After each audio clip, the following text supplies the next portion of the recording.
Ugh. Hi. Hello, hi. I made it. I have made it to my own stream. Ugh, it was a challenge, but I'm still here.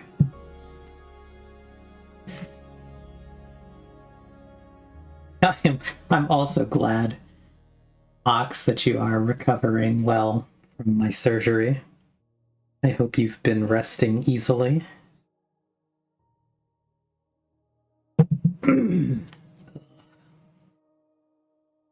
But yeah, for those of you that would not know this, I had surgery on Tuesday. It sucked. No, it's actually, surgery was fine. Recovery has kind of sucked. But we're here. We're doing it. We're gonna Minecraft.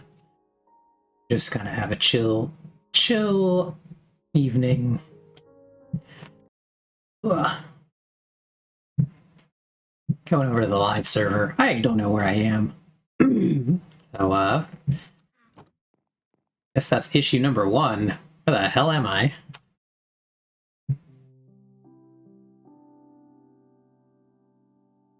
Somewhere. Almost due south of my base. My base, which is not the easiest to find, but the copper farm next to my base.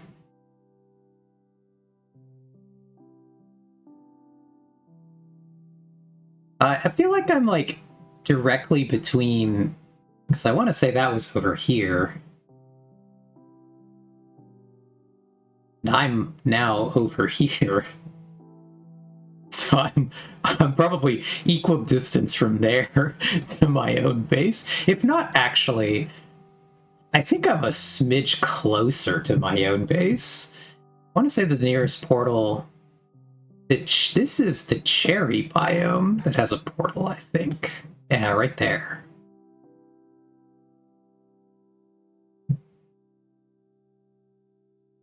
Yeah, I did continue to do more exploring.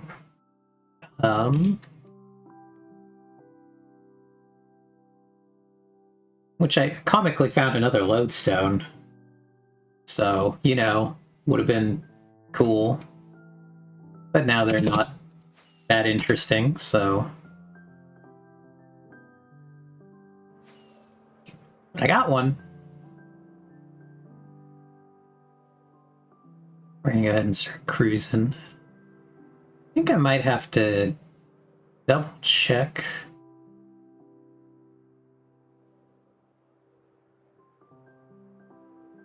Yeah. Which is good for you. And I assume basically anyone who wanted to actually decorate with the lodestones, now that they're not, like, actually the most deranged thing you could be crafting with yourself.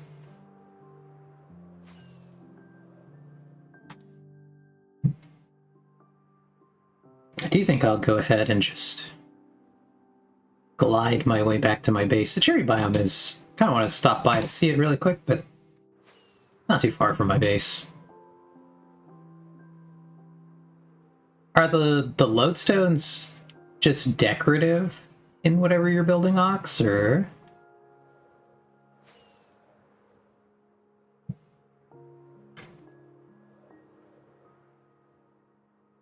Okay.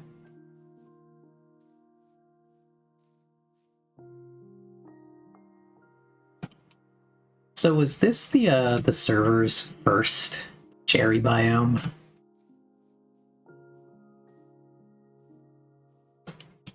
I feel like there's a decent chance that it was, from the little I know.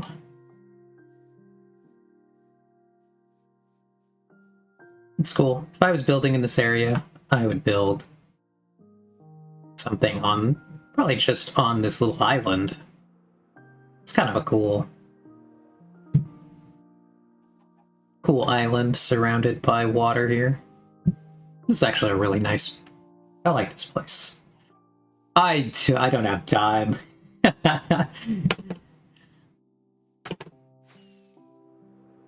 I built anything, it would be like one little way stop. The bee in the snow. Oh, I'm in the snow. Oh, God.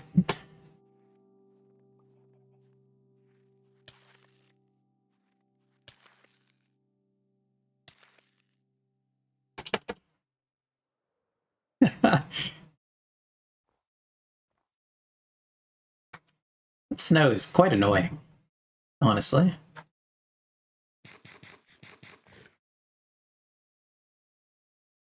Has powdered snow just been like a thing in this game for a long time? Or was there some update where they were like, you know what? We want you to be able to trip and fall in the snow? Quite interesting down here. Some down there. It's just mines. Does look like mines.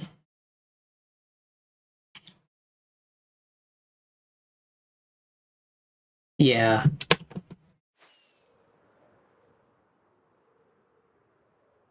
Well, I do think it'll take me quite a while to get bored of my base.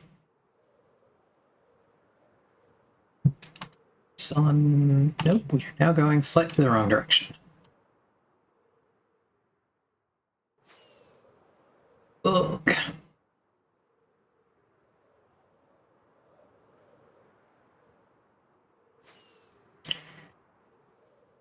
We're gonna fly up from the southern end here, my base. Wee through the canyons. We'll get there eventually. As much as it's more efficient, I believe, to fly higher up, I do think it is truly just more fun to fly lower to the ground.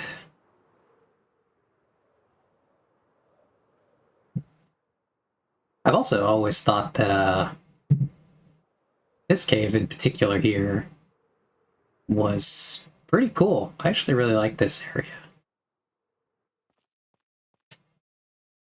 I just think caves pretty neat. Let's just go. Let's go over to C. So we can really see what's going on in here. A lot of this is the inspiration for why I want to add more dripstone to my base. I actually just think I really like the way that the dripstone looks. I think it's a cool block. And weird little texture thingy. The funny thing is about in other games, when they do stuff like this, they'll often make them rotate to face the player, so that like you can't really like ever see them from the odd angles. But then like if you get above them, you'll just see them like rotating in place as your camera passes over them. Quite funny gaming shortcut. Oops, not in that camera, I'm in this camera. But let's head over into the base while I ponder the orb on exactly what I want to do. Because I could use a little bit of a break from my silly apartment building.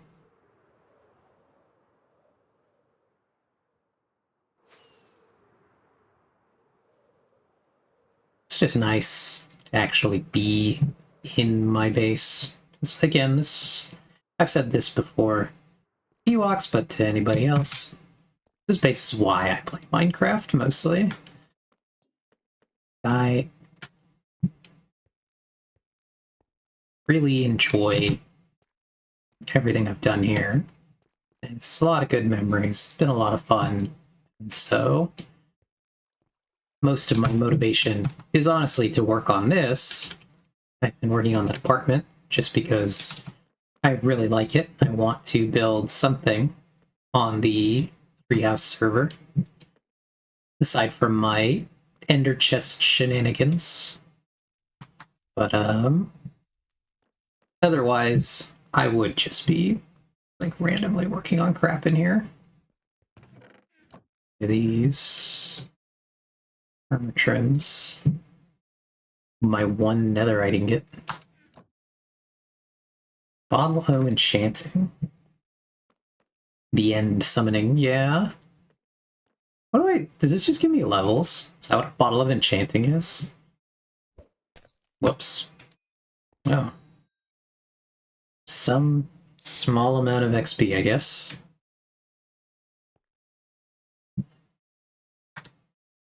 Darko... I have a... I do.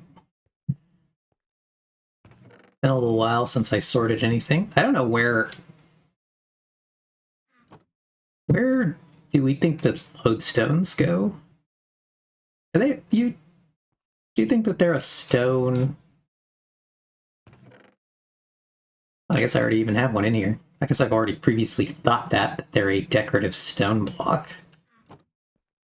What are they made with now? They used to be with netherite, right? Lode. What are you guys made out of? Chiseled stone and iron ingot. Was it a netherite in the center? So it was basically like this recipe, but just with the netherite.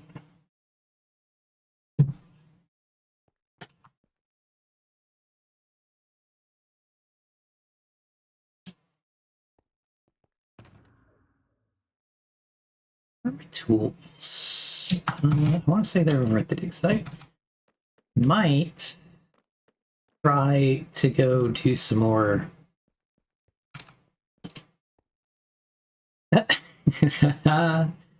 Look who it is. Known stream contributor and friendly neighborhood mod. Ox, the most authorized.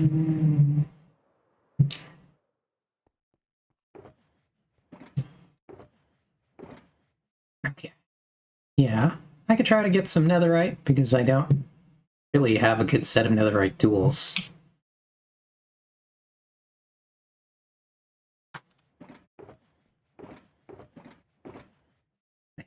Netherite hoe, 2 netherite pickaxes, and then my armor. So I don't have an axe or a shovel. So that's something. The other thing I want to do, and I think where I'm going to start, honestly, today, is messing around a little bit in the sewer area of my base. There's some part that I want to work on. But yeah, netherite mining is always a fun diversion when I want to play Minecraft, but I don't have anything build-wise I feel like doing. Yeah. The other thing that I want to finish, because this is kind of a low thought process zone, is work on my supers. Because I've kind of already established a build pattern for this. But in here, I want to work on this area.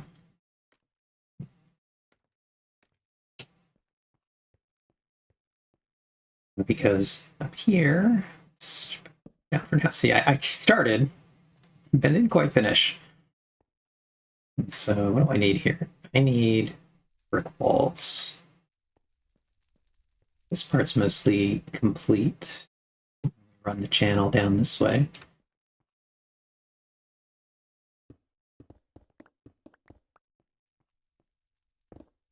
Yeah, the upper part of the sewer is actually darker color.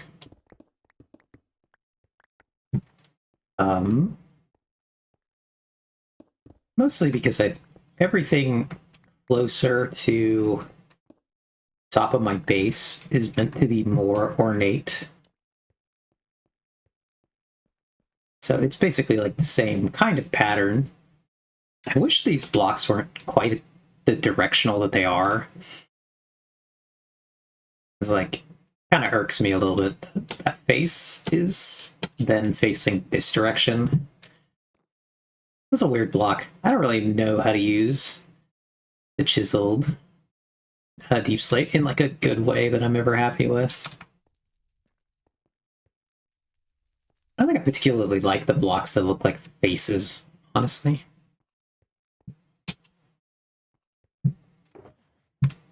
So we'll see what's here. Do I have any of these blocks that I need? Questions. It's like, you would think I'd have a shulker of cobbled deep slate in here, but apparently I don't. So we're gonna go get cobbled deep slate. I need that. Surprised I don't have any deep slate in here, aside from what's in this one. So get some regular and cobbled deep slate. That's what I need.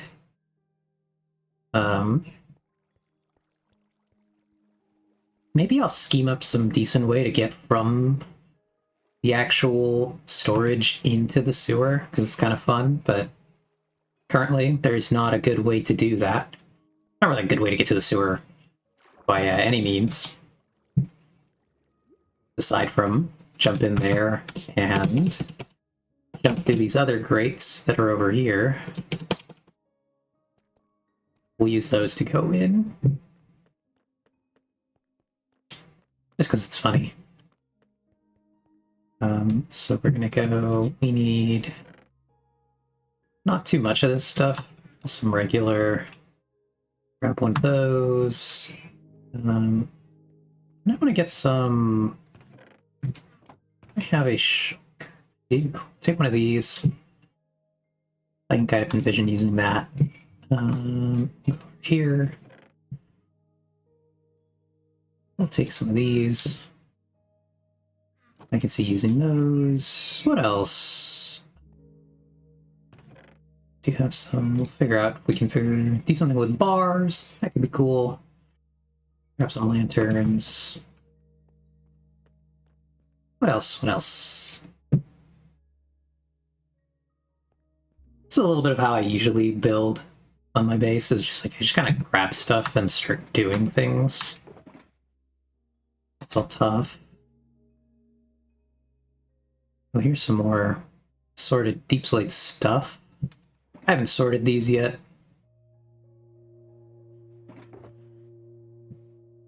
I will have to sort them eventually, because I am not cool yet. And I don't have a real storage. I have a real storage, but I don't have a any kind of automated sorting.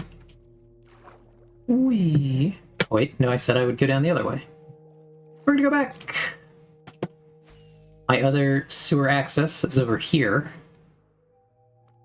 It's these grates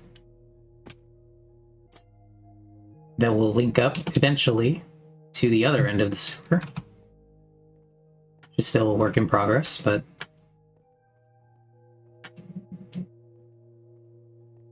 I just like the idea of having a ton of like built out paths and tunnels and things. Kind of all over. It's a lot of fun.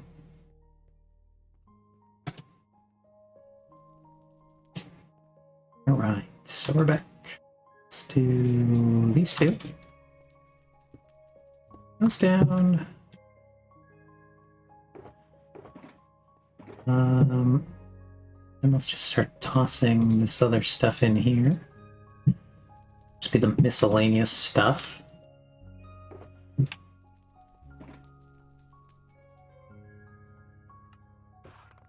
Grab the brick walls and we'll just get to work.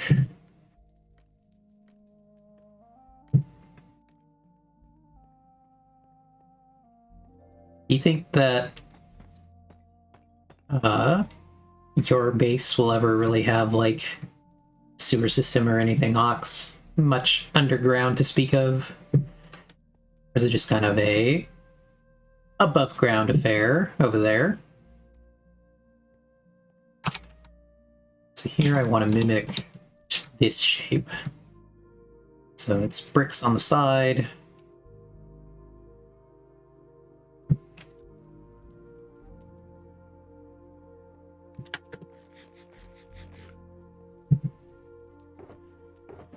I have bricks. I have 12 bricks. Wow.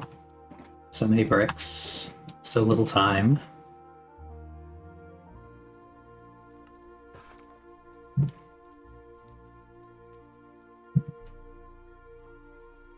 Ah, gotcha.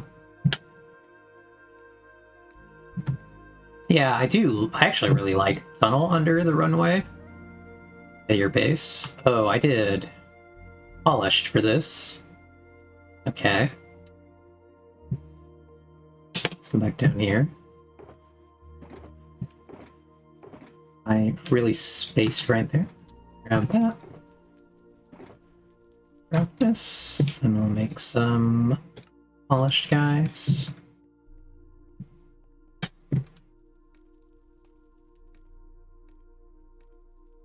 Okay.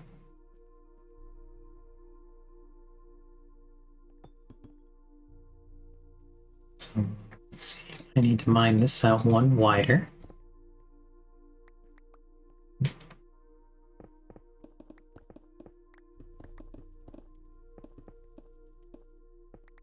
Yeah, there's some...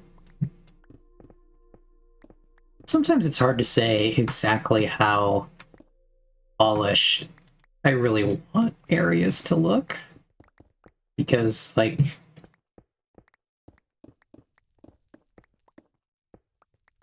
There's some degree to which I really like the, like, incredibly well-designed, well-thought-out bases with all kinds of really, like,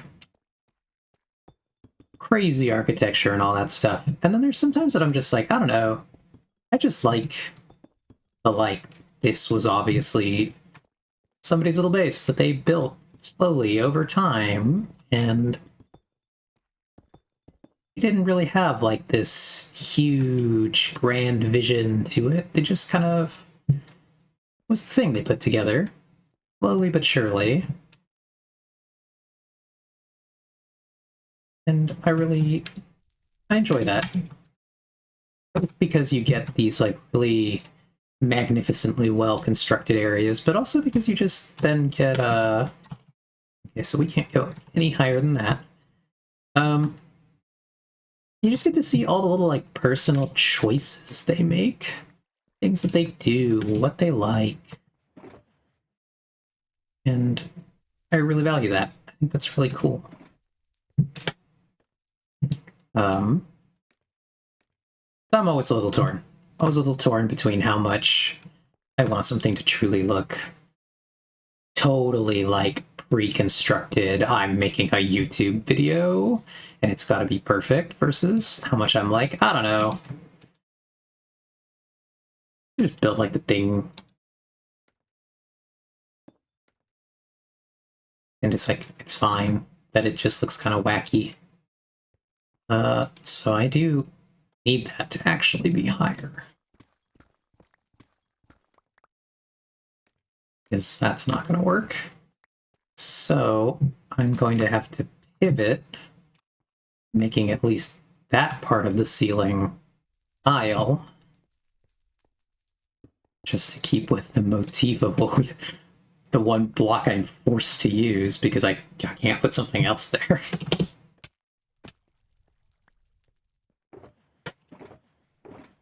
But I've been seeing that I enjoy this aspect of Minecraft, of the just trying to figure out, like, okay, I have X amount of space. I have to try to work this out, figure out, like, how do I get this in here, and how do I get this to connect to that? And there's a lot of that I think is really fun, that is not missing, but is kind of done away with in the really, like, well-designed, manicured bases, where it's just like, I don't know, you don't quite get to see the same degree of the, like, crazy choices that people have to make sometimes, because it's just like, well, my base requires it. We built, yep, we do indeed. So what am I going to do here? Because if I put a wall here, what happens to it? How does that link? It's kind of an interesting little corner back there. I think that's fine. No, because then the next row is going to be like these guys, I think.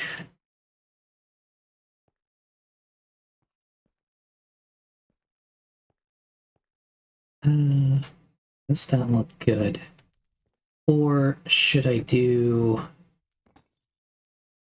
one of those? I think I like that more. do that, that. These across the top, or... Oops. Then we'll throw these in the middle. Like so. Then... I have a... Okay, just a stair.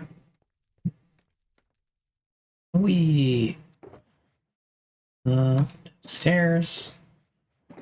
Oops, that is the thing I wanted. I want this. I want that. And then we go up.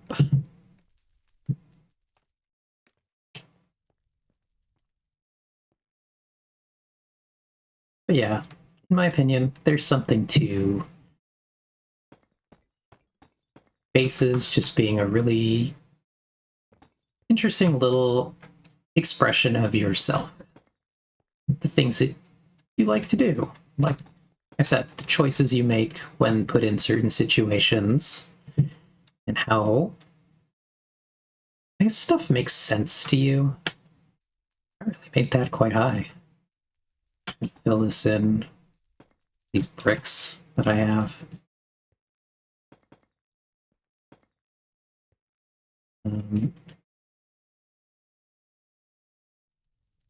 And honestly, we might do that.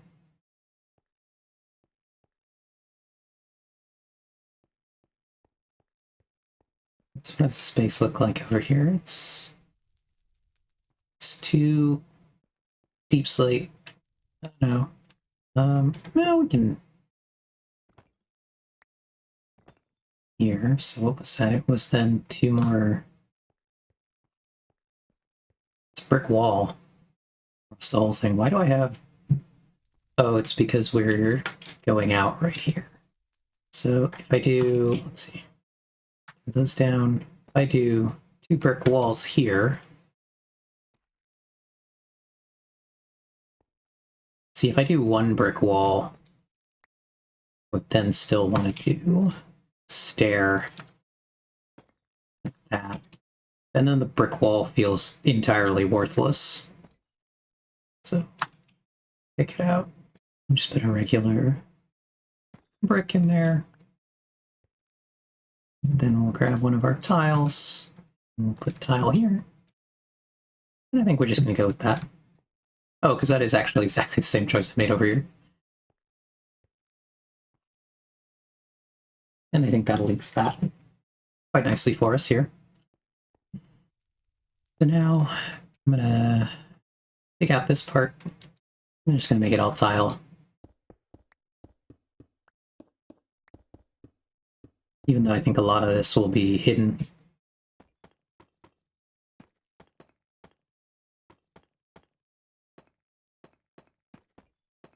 A lot of my base where you'll find just really built out interior wall for like almost no good reason.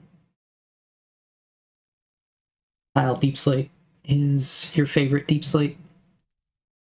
I think it's pretty nice. Let's just see how this looks with all the bricks. I think if I do that, my brain wants to do the end. At which point I have to do one and knock that one. Put that, and we put that. So, do you think that the correct option is then to actually put the full block at the top here? Like that.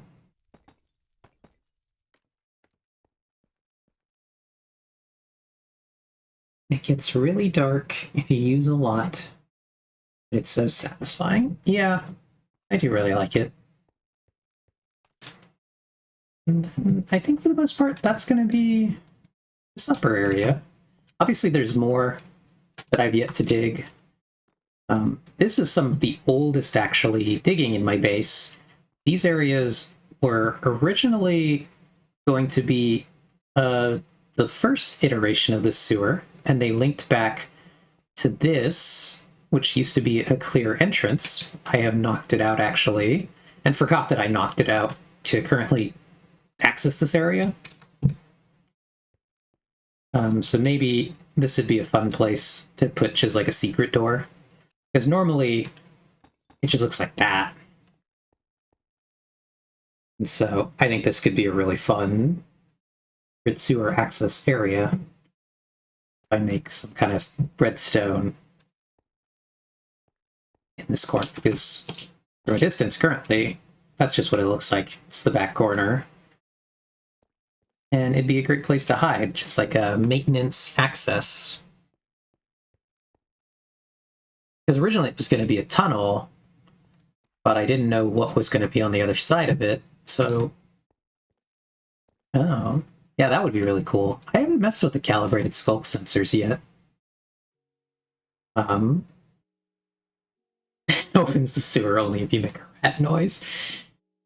I like to make rat jokes for the people who don't know that. Mostly because my brother really likes to make rat jokes. And so he sends me a lot of rat-related content. Currently, the only part of this that's built out, I started to work on this. This has always been the idea, was that this would be how you got down to the lower portions of my base, this kind of entrance, but I was never happy with it. I would like to kind of rework this to make it more of an interesting entrance now that I know more about Minecraft.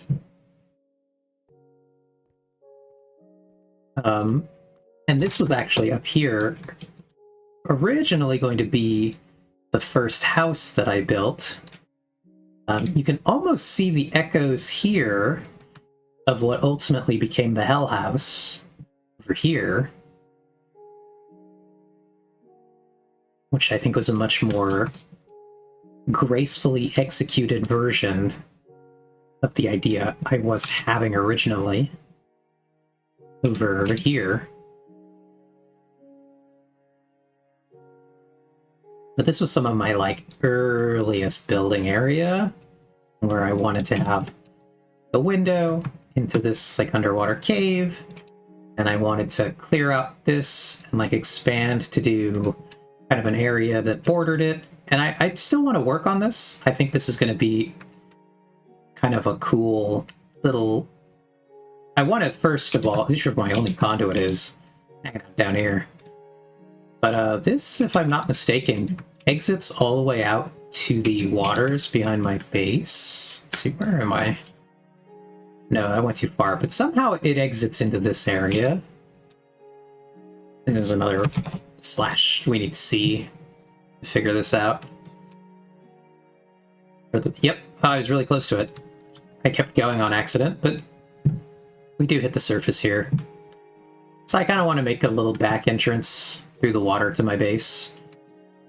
But I think this green glass here is going to go. And then this cave will have to be shaped a little better.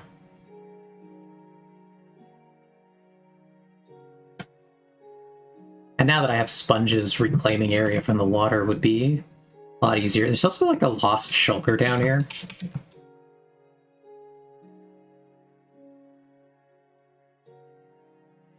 Can I not access that? Can I not? Because I'm in two cameras. Okay, get out of the one camera. I should be able to look in this, right? Okay, it's dark prismarine in that thing. Okay, so that's from when I built the conduit. It's not exactly what I expected to find in that shulker. This is from the assorted areas where I repair kind of like the stone in my base, and I mine out a lot of this and just backfill with all the extra stone I generate from digging everywhere.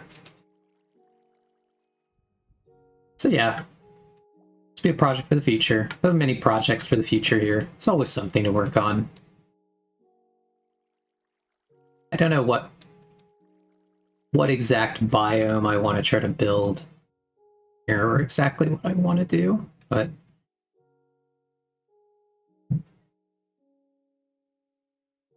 we'll see. Oops. Let's see. But yeah, currently the only thing down here is this very exciting elevator. Let's actually see if it works still. Surely it works. Don't build a biome, build a gayome. Also, hi, Nim. It's nice to see you. You're here. You can check out my amazing floor minecart. We get in the floor. Oh god, we're going. Whee! Oh god, oh god. We're here at the broken machine.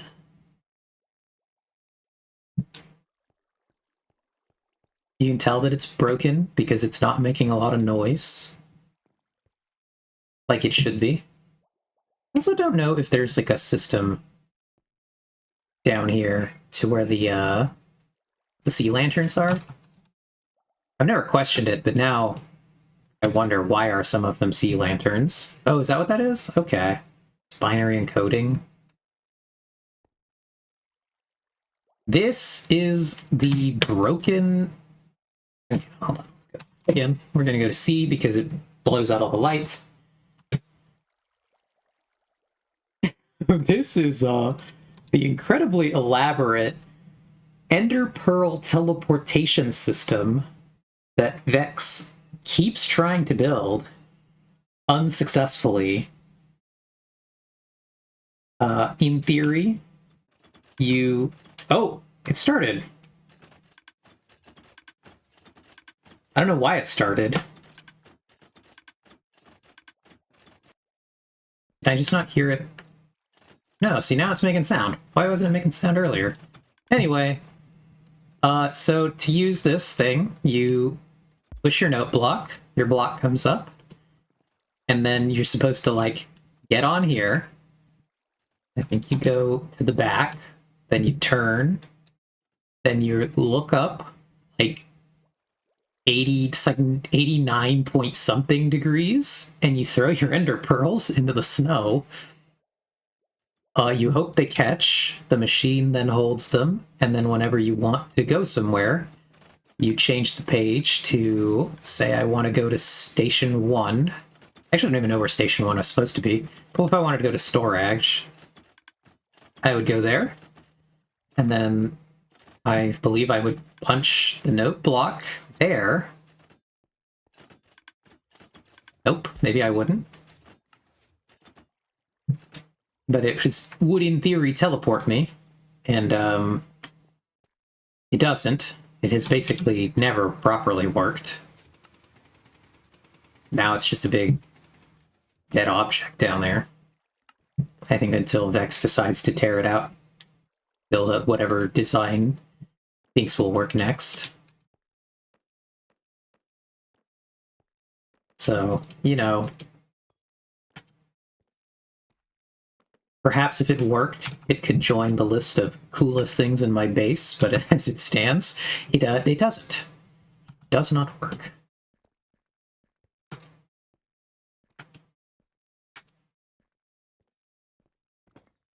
So anyway, back into the walls we go. Let's try to... Did Vex make you dig the hole for that? Vex did make me help dig some of that. Not the whole thing. He did, I think, most of the hole digging, particularly down at the bottom where it actually is. The only parts I really helped with was prepping the assorted elevator shafts. Attempt elevator shaft number 1, and then real elevator shaft number 2.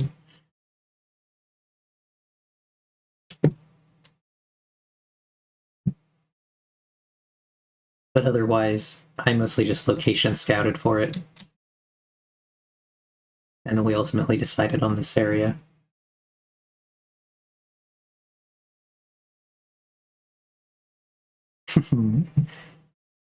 Yeah.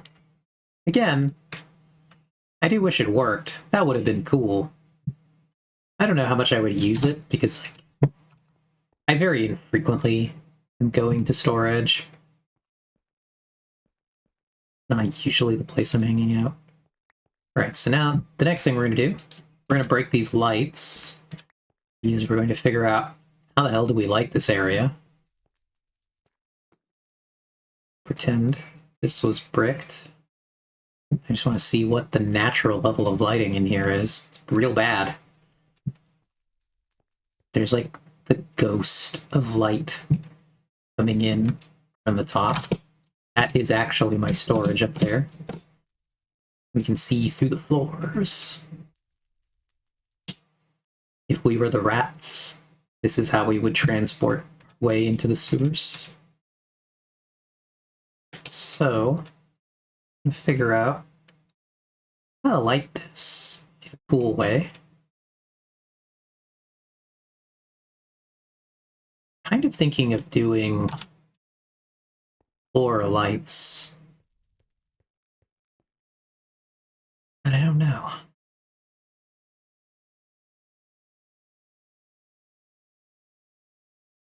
You know how in LEGO Star Wars there are little doors that only small characters can use? Yeah. Okay, let's see actually how much space do I have down here. A lot of space. I think I know what I want to do. This might be fun. We're gonna go down here. Oh, nope, we're gonna go back up. That's what these are. And how Artemis gets around. That's funny.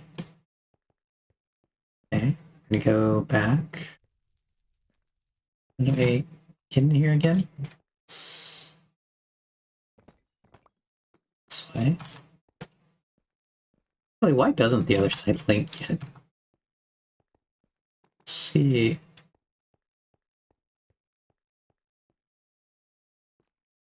How close are we to hitting the tunnels here?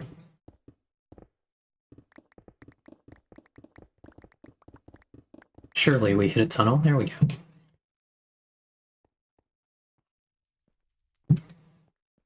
Slightly maze-esque in here. So, I think what I want to do is I want to go back over here.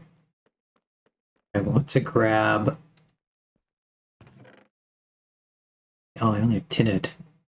I'll have black. One of these.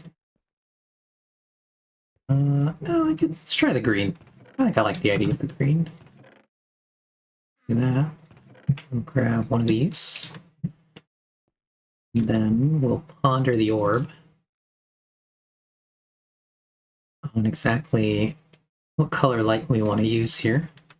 So we'll either use end rods, or I'll use more frog lights. I think I'm going to use frog lights. We'll grab those. I think we're all set. We go into the floor.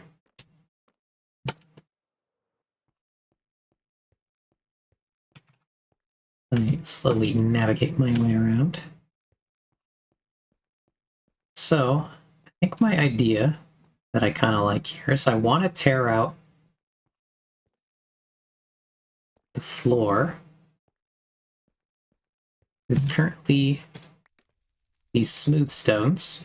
It's the only place in my base that I've used smooth stone so far.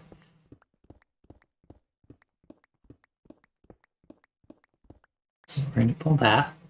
It's going to mean we're going to have to knock out this. So that's one. No, it'd be fine. Take those. Then we are going to take out this row.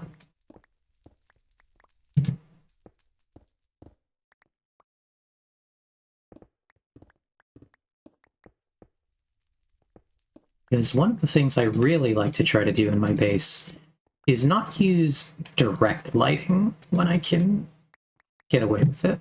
I like to do kind of sillier things with my lights. So, if we do this,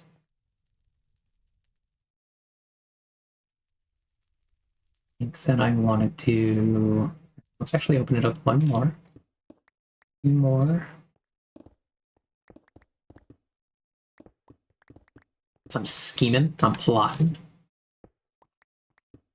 Again, for people who have never actually seen me kind of just in my base doing stuff, Hi, Joe. How's it going? It's good to see you. Welcome to the very exciting stream where I don't know what I'm doing, but we're kind of gaming.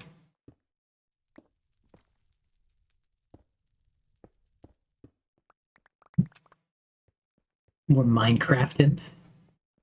We're crafting the mines, as it were. So the thing that I want to do here is I want to put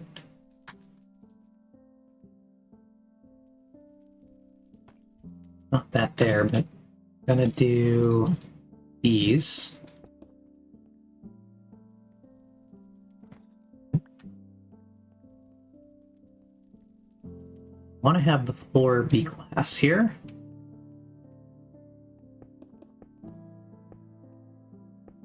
This.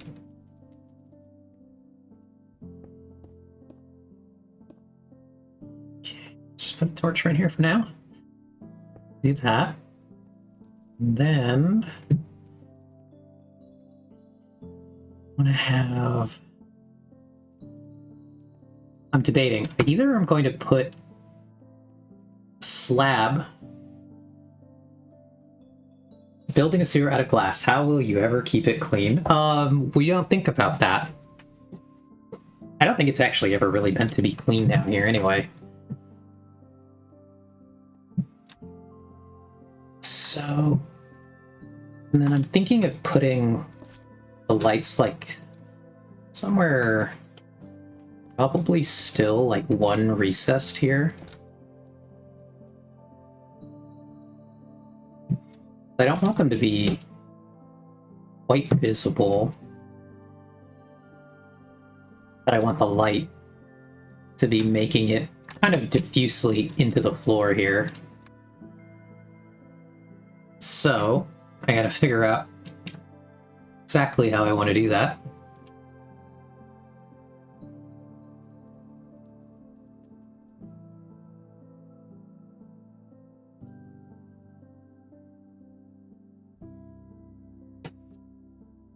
So I can't go up there. So it's not like I can put the light above.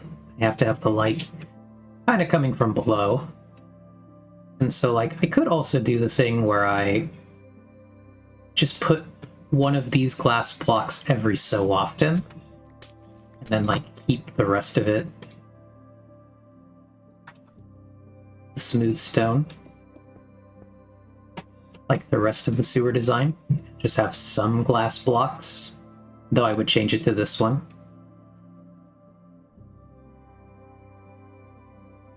So it just depends. I really only used these smooth stones because I wanted to use a different floor block, but I didn't know what floor block to use.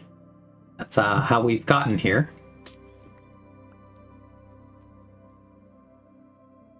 See, that's the thing. This part of the sewer box is actually just going to be like completely dry. This part is actually only the emergency drain, or if the storage room ever flooded. And then the extension to cover the back storage room that's not been built yet. But these will never actually be... It's basically a luxury storm drain. Exactly. And so there's not actually going to be any water up here, hence why I haven't also tried to put... Like down here, you can tell where I intend there to be water because I've put the mossy stone bricks. But the top area is just going to be dead dry up here. Absolutely nothing.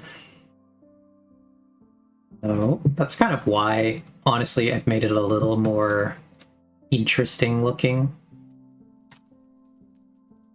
than I would do. So if I put that there, I would want to then put like a lighting block like here. Because I don't really want you to be able to see the lighting block.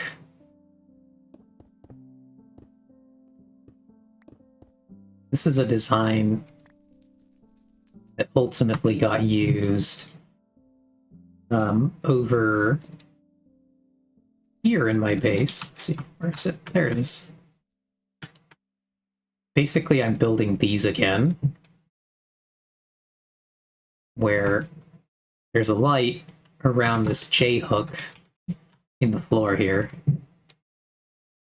all so that it creates a much more diffuse light over here, and you don't quite notice them as much in the main room, but they are. Let's see, let me kick the shaders on. Because I want them to not, like, you're here, so you say you're hitting it from the ground level where you walk in. You're just not meant to notice. The wall here is supposed to be the light source of this room, and you're not meant to be able to be, like, identifiably, well, this room is surprisingly spawn-proofed, even though this does not generate light, like, passed down this area. This would all be in darkness otherwise. And so I have built here, these ones in the J-hooks, but then also here, if you look, this infinite dark space is also lit by these that I was kind of particularly proud of, where there are end rods occupying a space that then has a stair to then let a little bit of the light come out. Actually, I don't know what. This one I messed up. Apparently I didn't finish it. I missed a row of blocks in here, so I'll have to come back and fix that at some point. That's actually really funny. What is the ceiling in here? It's just brick. I don't know what happened there. It's like missing it's missing an end too. Is that the only one?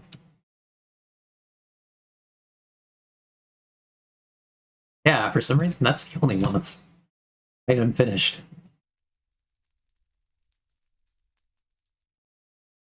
Yeah, the front looks really cool though. Yeah, this is one of my favorite things I've built in my base. It's just so cool looking. I love how it underlights the wood door too. The same thing, there's lights way down in the floor here. I really love how the doors are lit. I just think it looks so good. Is your rod missing an end, or is your end missing a rod? The rod is missing the end because there are just double 4-end rods. It's just missing one there. Not sure what happened.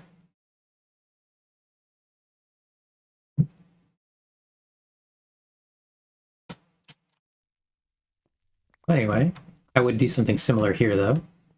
I'd do another kind of indirect J-hook of light because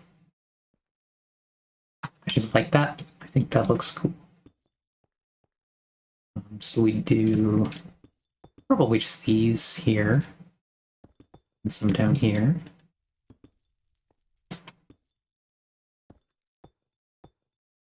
That.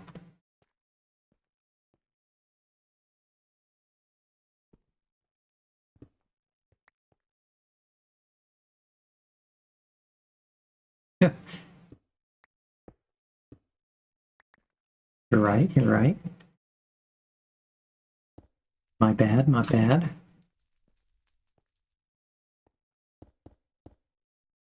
And then we go ahead and put these in. And right there. So then now the floor looks like that. And what is the... Let's get out of the floor really quick.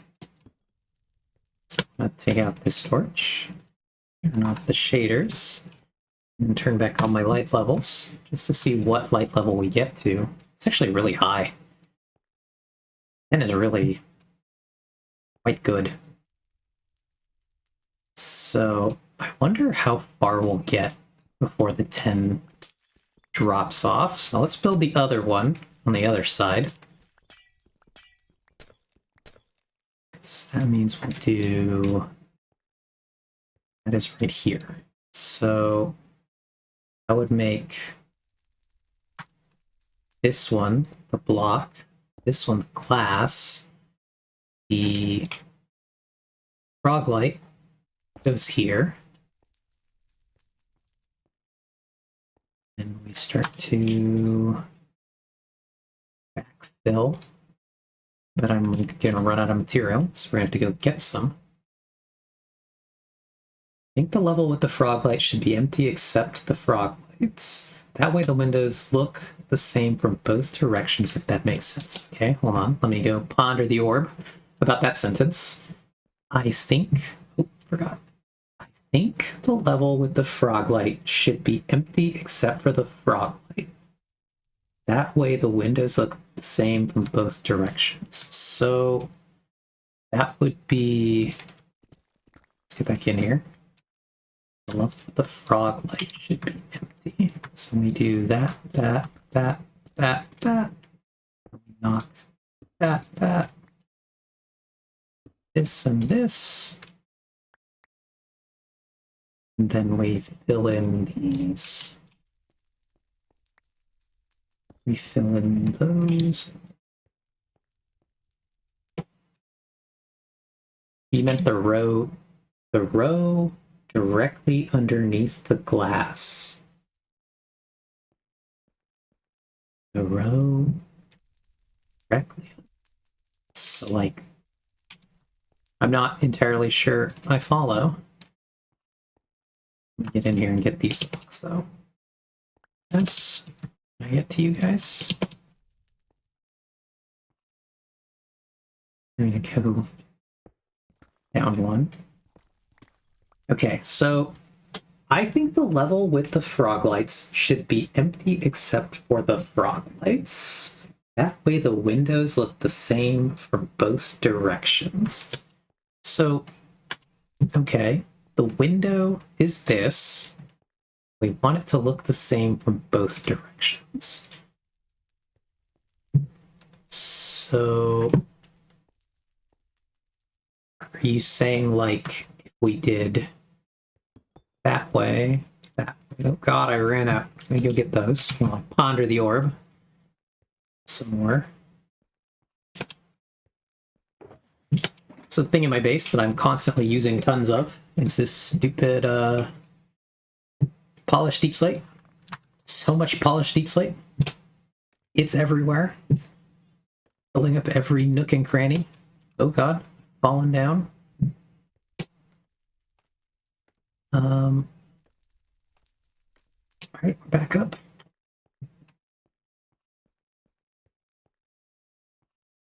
So then we would do that, and then I think like that. Is this more what you meant, Ox, where it has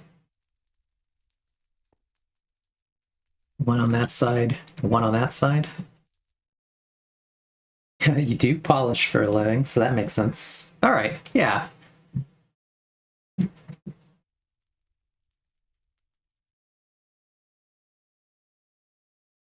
Okay. So now...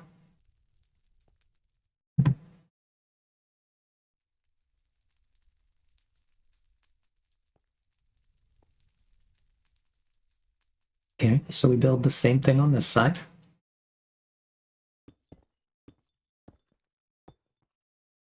That requires us to go dig a little deeper here. I think. See to there. So then we have that. That's the visible row. It's the extra space row.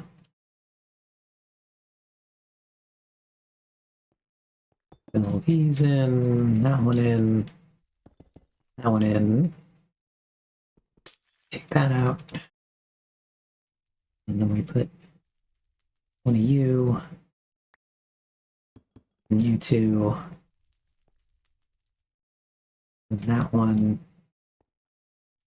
And then we do just a row of these guys. Oops, but not that one. So then over here, we'll fill that.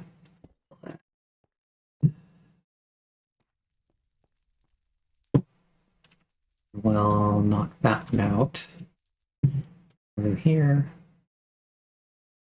of stone, and we'll just start to fill this area in.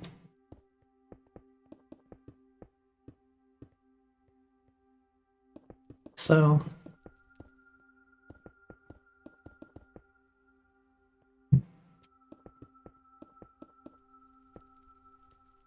and then we'll put in our floor block again. So now when I turn off that, it's just kind of lit in here.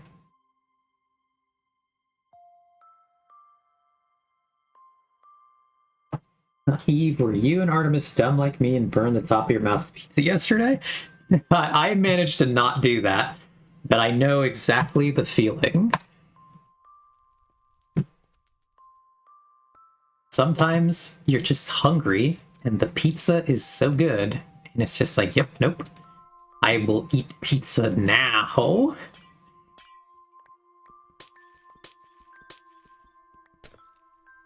I'm telling you though, the one time we went with my old friend Spencer, he just, you know, he looked at the pizza that we had and he looked at his some kind of sandwich. I don't remember. He's the only person I've ever known to get a sandwich at that place. But he seriously, he got it at the same time we got the pizza, and then he just waited for it to cool down. And he waited, and he waited, and he waited. And all this time, Artemis and I just have the pizza, and we're just like, well, I guess we're going to eat pizza. And we managed to finish that entire pizza that we were going to eat in the time it took him to eat, like, to not even to eat, to start the sandwich. And we were just like, what are you doing, man? What is this?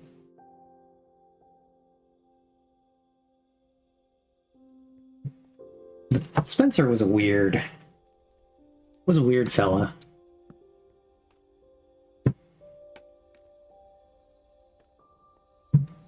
So here, gotta decide exactly how I want to do this.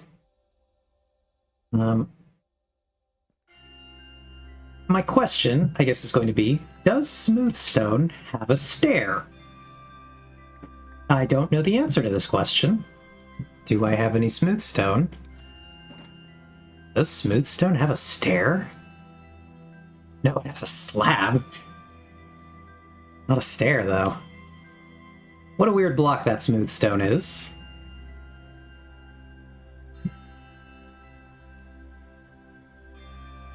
Because I'm thinking of doing like a ring of stairs here. Not these brick ones, but this is what I got on hand at the moment to do.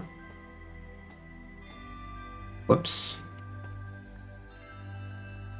Let's just put these for now, just to kind of, whoops, I did it again. I think, kind of gauge if I like the way that that looks. And then have that just drop. I actually do think I like that. That would mean I go up here. And I want to just do... Whoops. We'll do these, like so. We'll do one more layer of these. Like so. And we'll do the stairs. I'm excited for Minecraft history lesson.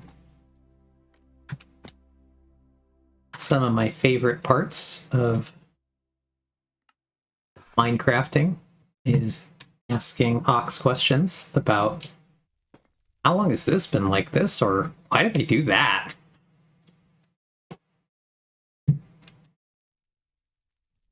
Okay, so then the next thing I want to do actually is I want to take these out.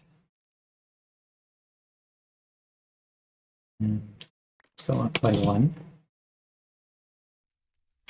God, let me down. Up.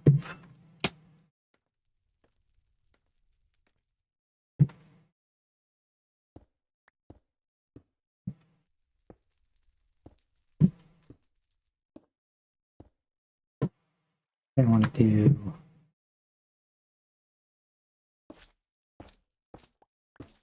that. This is precision mining hours. I think I messed up right there, actually. So, like, delicate to try to only mine a single block. And then these guys, we'll put them in there. Blank, blank, blank, blank. Whoops. Damn, now that guy's in there. Get him out. Oh, I got it. Nice. Let me do this, and then I will go check out whatever Minecraft history lesson is. Let's put that.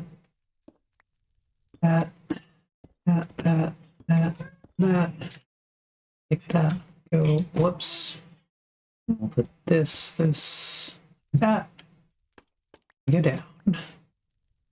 Oh, wait. It's the torch still at the top. Rats. We go back up.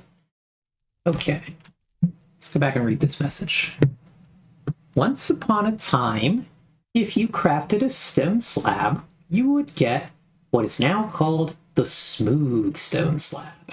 But then, Mojang added actual stone slabs and renamed the old slab to smooth stone slabs.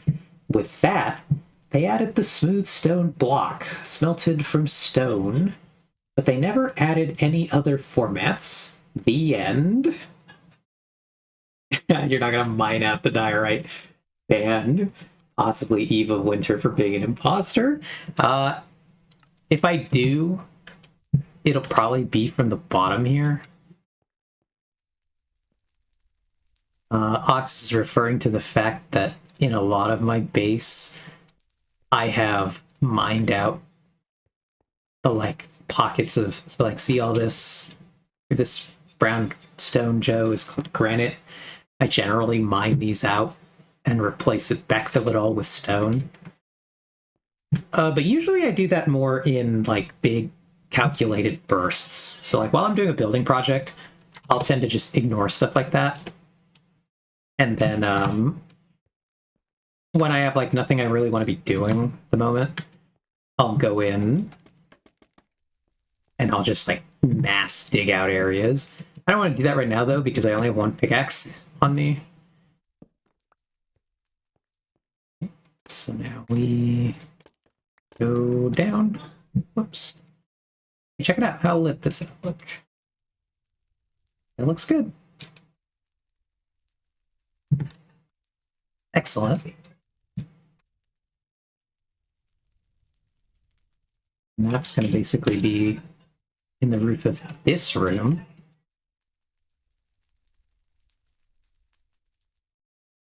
So I'm happy with how that came out.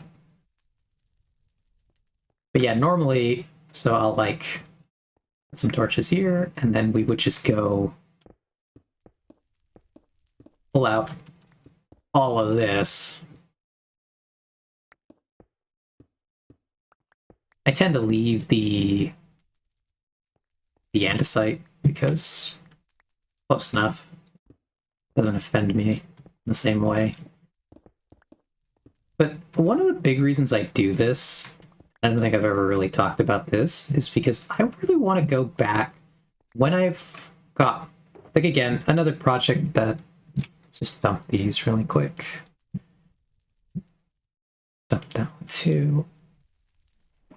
Something that I really want to go back and do in my base is I want to go, so it requires us to get out of the sewer briefly. I would have just free came up. So I'm going in and I'm adding these sections of dripstone. And one of the things I do also want to do is I want to go back and add striations to my stone. But I want to mimic the way that actual like stone, so like I would put back in layers of diorite and granite, but I would do them much more in layers, not big splotches. That's how I describe what's happening in the normal generation. Oh yeah, Joe. This is the underground farm area, my base.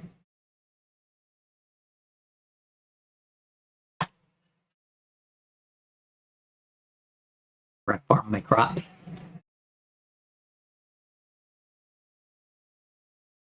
So, quite funny down here. Everything in my base is underground. It's the moral of the story here. And the theme. Underground base. But there's no sunlight. My immersion is ruined, not immersion. Hate it when my immersion is ruined.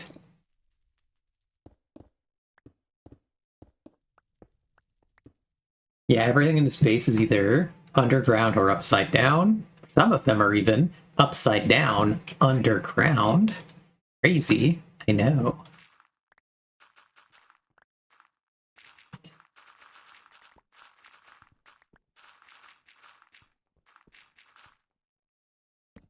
Yeah, gravel is truly my enemy. Hate that stuff.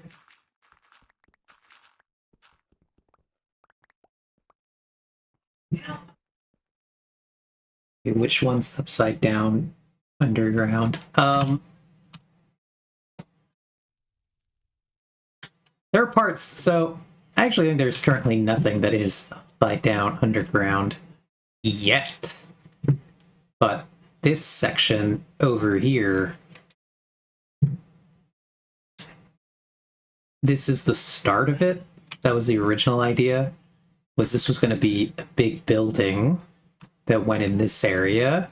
The entrance was going to be here, but it was basically going to be shaped like a Warhammer cathedral, and Warhammer cathedrals tend to be on the bottom of things. Will I actually do that? Unclear. Remains to be seen. But I really like that. I don't know if I've ever shown you.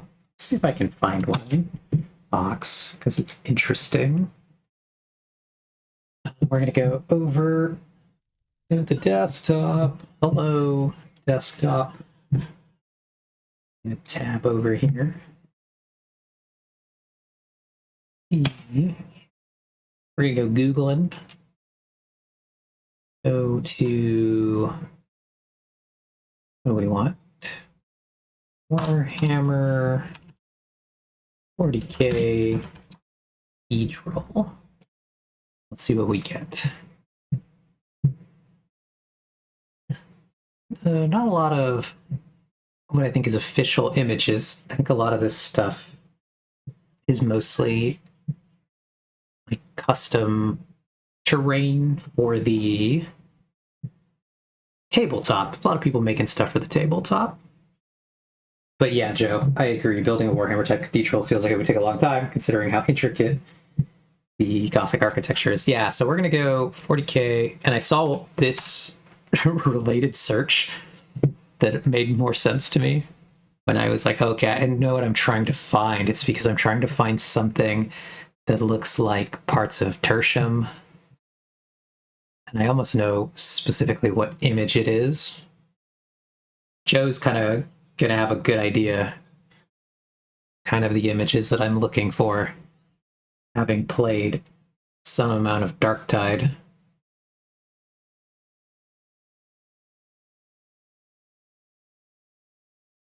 I'm not quite seeing the one I'm imagining.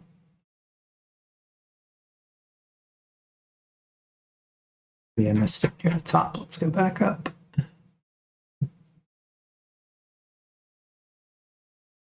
Now you can kind of see one in there, but it's not as good as I was hoping it would be.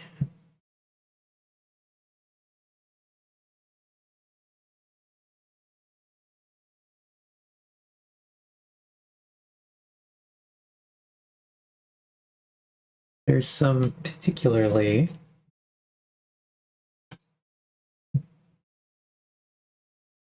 interesting interior environments in the city that Darktide is set in, where I think I already clicked on that one specifically too.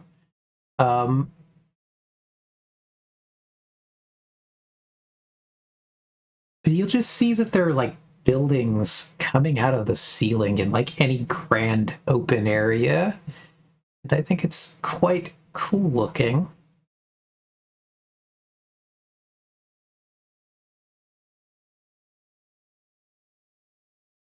Let's go over the actual wiki page. How can I see the images? Can I see?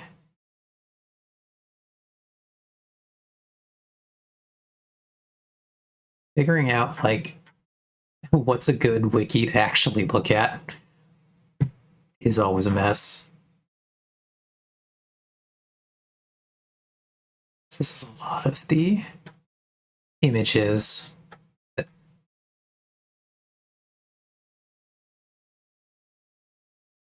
I think Warhammer has a vibe that I think is cool. But here, like, you can kind of see it in this one. It's not very good, but you can see one that's stuck out of the ceiling here.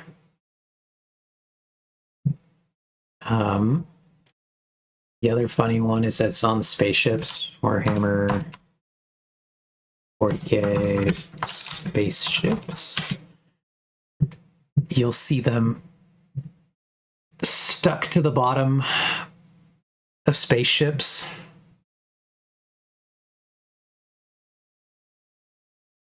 Maybe we can find a picture I particularly like.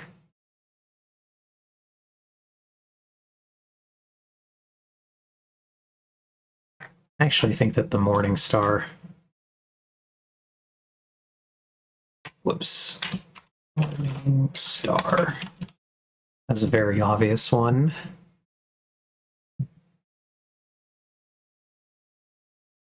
It's right here.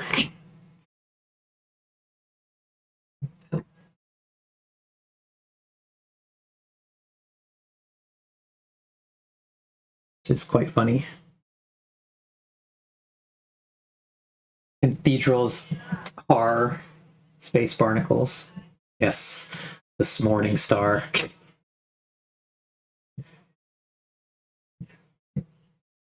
But yeah, so like they just do kind of goofy stuff in Warhammer that I think is very fun. But I really just like how overly ornate everything is.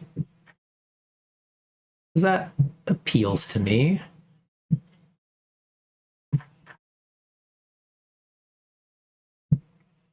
I am a little bit of a maximalist. That's pretty cool, Joe. You can use the ship in Rogue Trader, and there are ship battles in that game. That's pretty neat.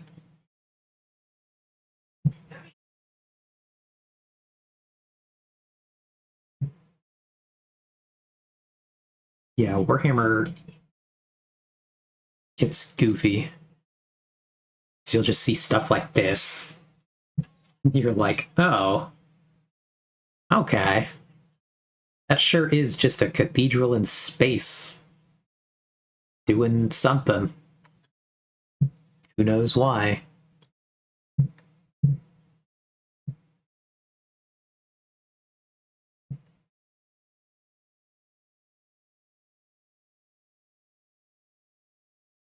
So, anyway, we go back to the Minecraft scene. Get back into the Minecraft.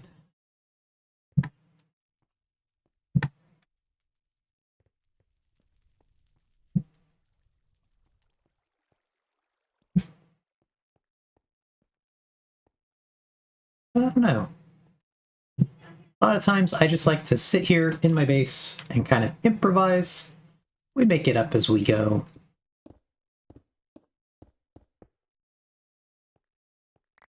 Just because I enjoy that. I think it's fun.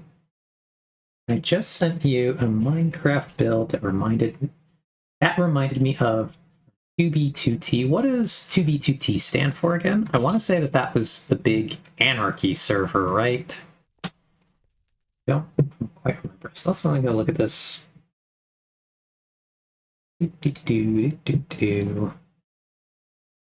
Oh, that's pretty cool.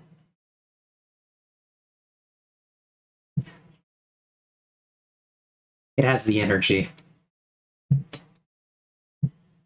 Particularly with the portals. Or what I assume look kind of like portals.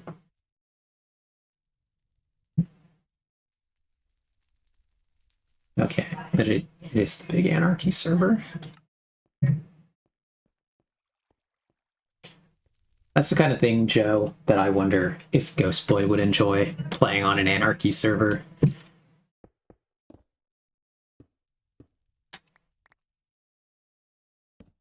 Because to my understanding, are there just like no rules, Ox, on the Anarchy servers? Truly just like build whatever, grief whatever. All I kind of know is that every thing I've ever seen about Anarchy servers is that eventually there are just big wither fields. They're just withers all over the place. As Vex might call it, a wither Chernobyl. Yeah, you would enjoy that, or you would enjoy the standard peaceful Minecraft more. Yeah, it should like depends. It's so hard to guess what Ghost Boy's gonna want to do like on any given day. Is Ghost Boy gonna be regular, or is Ghost Boy gonna be full gremlin mode, insane person?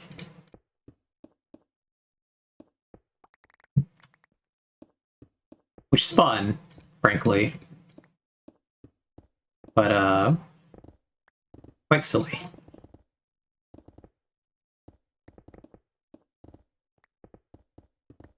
Anyway, this granite digging brought to you by Ox.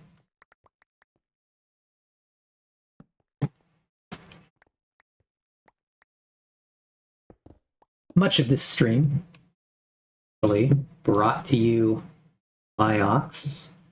Great friend of the stream, amazing tech support. I have been feeling under the weather since my surgery, and I have not quite gotten around to putting up the foam that you gave me, the soundproofing, so excuse my audio, still sounding, I assume, still sounding a little echoey. Actually, no. I am not listening to it.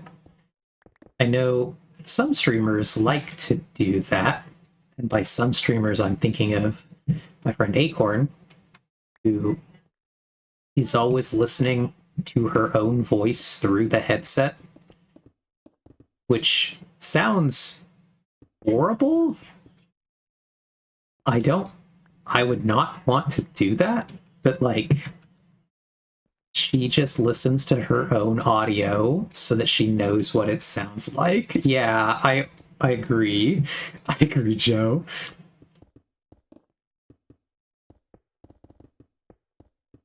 So, Acorn is constantly piping her own mic audio into her headset.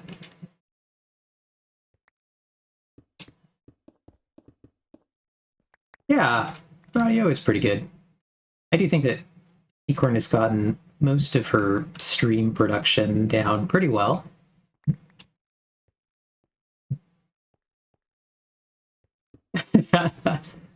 Oh, you also hate the sound of Joe's voice. I don't know. You've heard Joe, right, Hawks? Just joking, but hearing the sound of your own voice is jarring because you're like you're so used to what it sounds like through like your own. I want to say it's the resonance of your own like flesh and the sound. You think it sounds that way, and then everybody else is like, nah, you sound different than the thing that you hear because you're hearing is a very specific thing. Oh, yeah, and the Great Maple closed like shortly after we went that one time, Joe. It was aggressively fine. I will not miss it. I've not been like, wow, wish we could have gone back to Great Maple.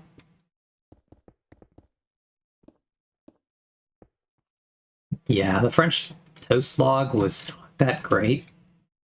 Could have been better. If you ever want to get, if we're ever out there, Joe, and you want to get breakfast, French Toast did log off.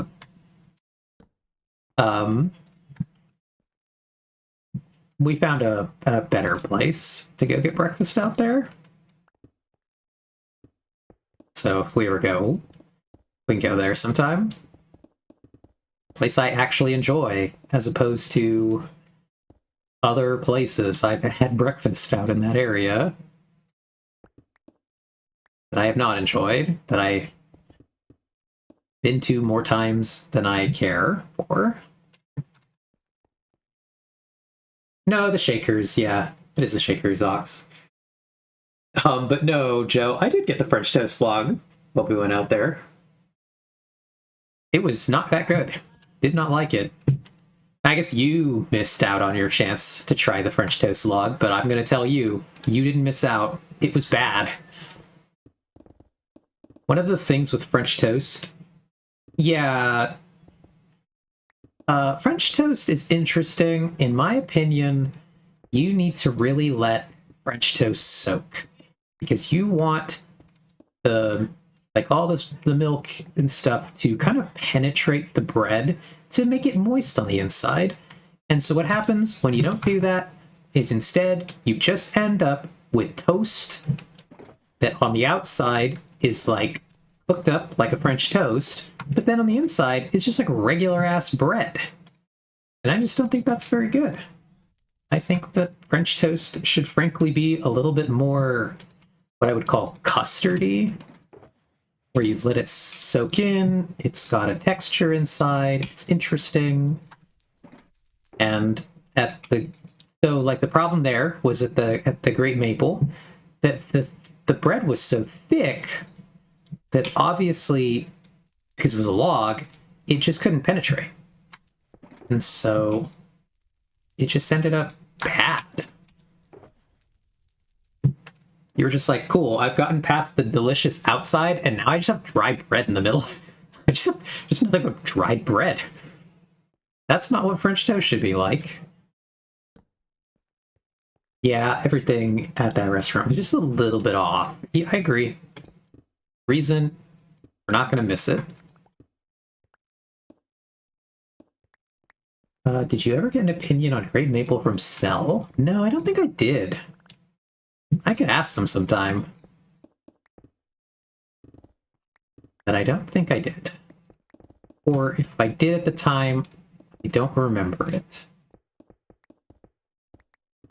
But yeah, so we've been going to a diner kind of out that area, Joe, called Shakers. Very good. Quite like it. Breakfast at non-breakfast hours is my passion. This all originally inspired by my trip to Las Vegas with my friend Connor in 2016, I want to say. We went out for some of the spring LCS playoffs, which is the League of Legends Championship Series, and they were hosted out in Vegas at the Mandalay Bay. So we went out there, and while we were out there, we tried breakfast at this place called the Henry that is in the base of the Cosmopolitan. And I got cinnamon roll French toast there. It was actually just a cinnamon roll that had been turned into French toast, and it was delicious.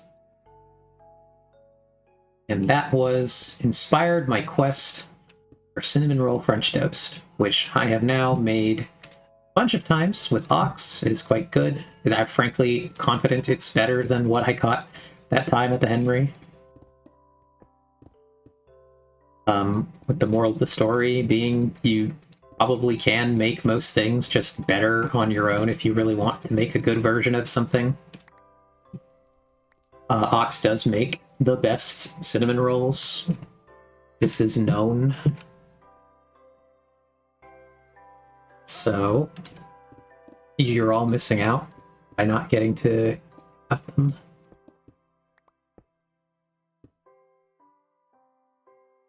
I just saw the Mandalay Bay. I didn't go inside. Well, I don't think you're missing out. I don't really care too much for the Mandalay. We stayed at New York, New York, which I really didn't care for, I gotta say.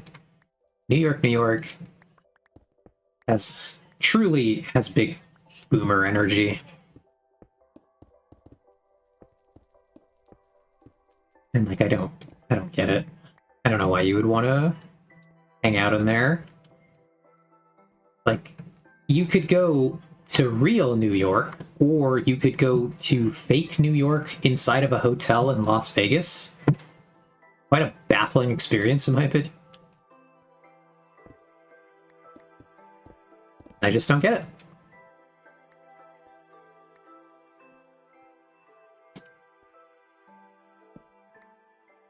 Truly, I don't know which you would like, but at least the Park MGM is non-smoking. Yeah, non-smoking, big plus. If you're talking about which hotel I would like, there was a reason that Connor and I ended up just hanging out pretty much in all of our free time in the Cosmopolitan. We did enjoy that hotel. So I think if I was ever, like, spending the money to stay in Vegas again for a while, and I really wanted to, like, just stay at a place I thought was kind of cool, it might be the Cosmopolitan. Be my next best guess. But I generally have not felt the need to return to Vegas. Vegas is not my scene. Yeah, exactly. I paid money to stay in Vegas the one time, and it was because we were there for, like, the big League of Legends event. So, but, like, did I actually enjoy being in Vegas? Not really. I mean, no, I did. To be fair, I liked being there, but like, it wasn't that I went because Vegas. It's because I went for this League of Legends thing. Same, I'm too big a homebody. Yeah. I even like going out. It's just like I don't understand the Vegas thing in particular more than anything else. So I gotta get a new pickaxe. I don't have to get one yet, but I'd like to go get one. All my pickaxes are elsewhere at this moment. But yeah, I have fun in Vegas. I enjoyed it, but like the bigger thing about Vegas is truly just it was fun being there with my friend, with Connor, and us just going around and doing stuff. And that was almost a little bit less Vegas and more. We could have had that fun anywhere we went. And like for us, it just happened to be that, like, oh, this big League of Legends thing we really wanted to see is here, so we're here, and we're making a good time of it. We're doing other things. We're having a great time. But like, if you ever asked me, do you want to go to Vegas? I'd be like, I mean, I guess, sure. It would not be like particularly enthusiastic. You grab me and you're like, we're going to Vegas. I'd be like, oh, that's cool. I'll have a good time.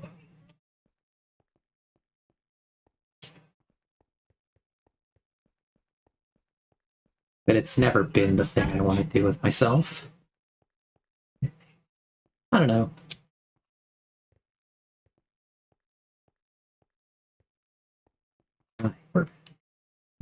And we're digging. Quite silly that you can't jump over walls.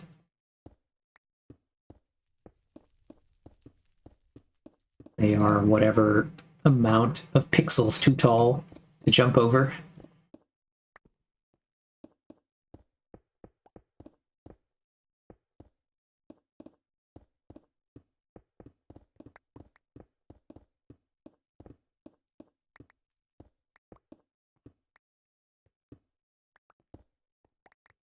So their block model is just one block high.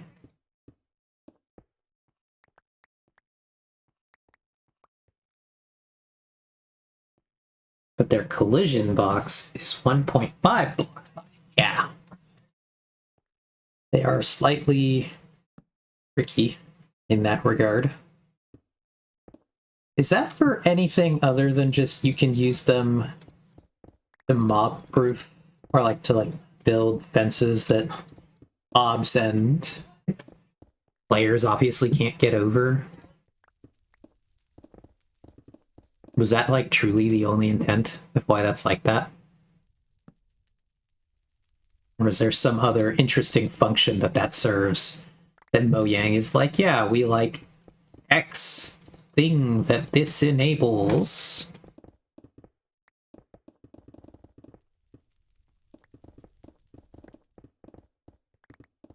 There's a lot of this diorite down here on the floor. Whoops.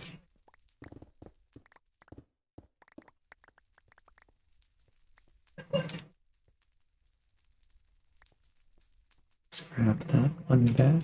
Right back in the wall. But says, I think that's the reason they were made like that, but it's useful for entity alignment in various situations that Mojang didn't plan for. Mojang. Silly Mojang. Not planning for things. And that's basically like most of Piston interaction, isn't it? Thing Mojang did not plan for, but Minecraft players are like, this is the most useful thing you've ever put in the game.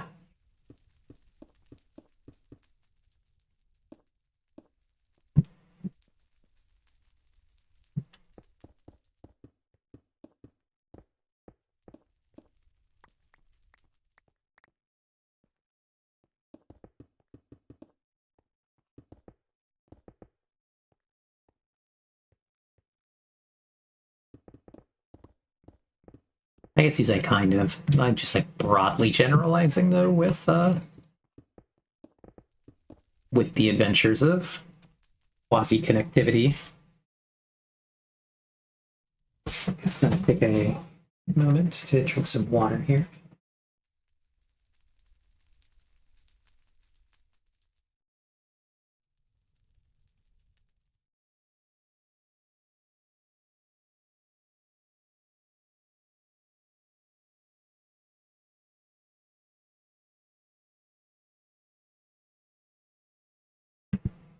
I have my nice pink water jug today with some stickers on it. Sort of league stickers, random stickers that I thought looked nice, etc.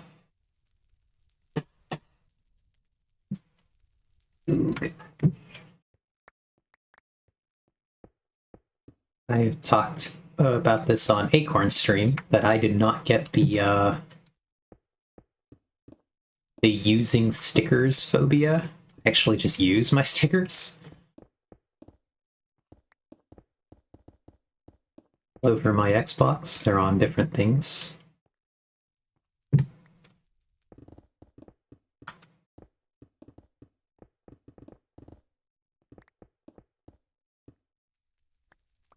There's a lot of diorite down here. Okay, see, here's why stickers make no sense. I'm curious where this is going to go.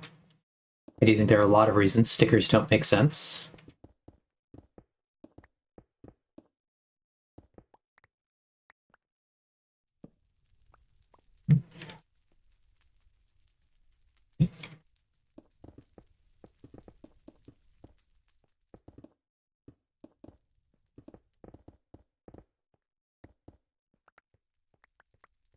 My biggest sticker problem is generally that you put them on anything like this water bottle, for example. Now have to be much more careful with washing it than I do otherwise. If you put them on something temporary, that's the waste of a sticker. If you put them on something permanent, you've permanently changed its appearance and got sticky residue on it. Neither case makes sense. Yeah.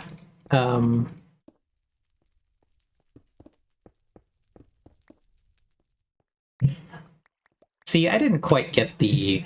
I understand what's happening on the "you've wasted a sticker," and then my brain is just like, I don't know. If you put it on something temporary, even if it's like something you keep for a little while, like there are a lot of people who put stickers on sketchbooks, for example, and it's just a way to decorate the sketchbook, things like that. And my brain is like, kind of don't hate that. Kind of think that's all right, because as long as I got my enjoyment out of the sticker, things don't have to be permanent. You can just use it, enjoy it for the time that you used it, and then that was good enough. It did the thing it was supposed to do. It brought you some joy while you were looking at it. And like, truly, I've come to the opinion that that is enough. But I know a lot of people, I think this is more what's going on with Acorn. Some of the people in Acorn's chat that I kind of heard talking about this is just really, yeah, they fear wasting their stickers or making mistakes in situations where you can't really make a mistake. Putting a sticker on something, there's not like a wrong way to decorate something. I am a slight menace in that chat because I'm constantly just like, there is no wrong way to do a lot of things. I am attempting to argue against the voice of perfectionism. You can't put a sticker wrong.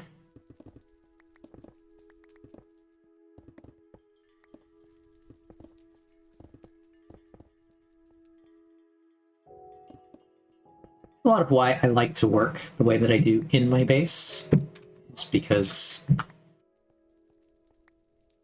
I find that when I go to creative, it's a little harder for me to resist the call of perfectionism.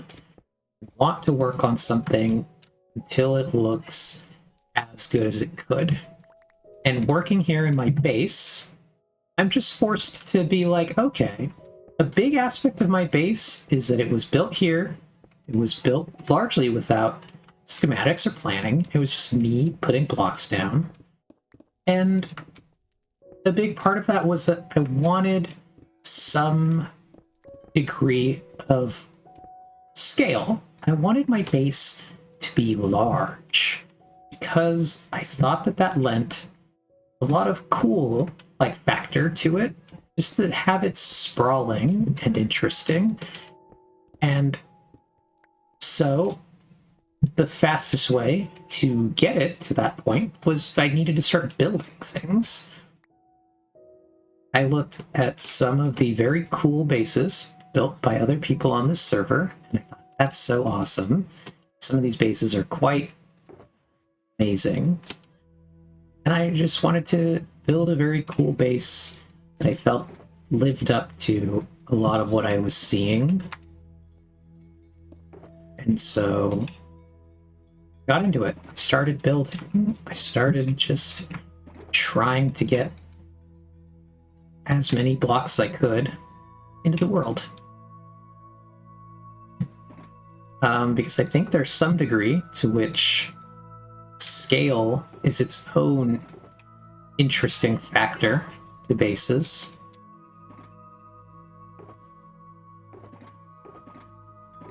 Maybe some people would not agree with my approach. They would prefer to do this kind of slowly expanding, incredibly manicured approach. But my biggest counterpoint, you've really said quantity over quality. I do think that quantity really has a quality of its own. But I also just think that there's no, like I said, kind of the same thing about perfectionism. There's no wrong way to build a base. I think there's no wrong. I'm not going to make part of it and I'm just going to be like, oh my god, I've ruined my base forever. I've put these blocks in this formation, and it's just, I can never recover.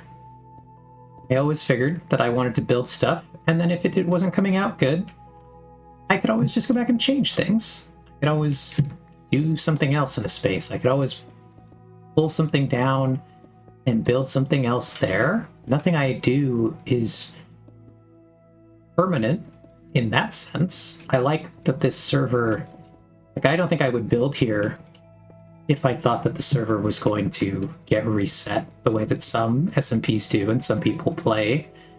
It doesn't appeal to me to do like seasonal projects where like my base this year is going to be blank themed, and then I try to just build what I can in the time.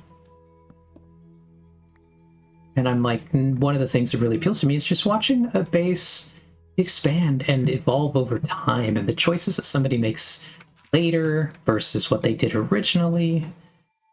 I just think that's really interesting, and something you don't get on these kind of seasonal resetting affairs.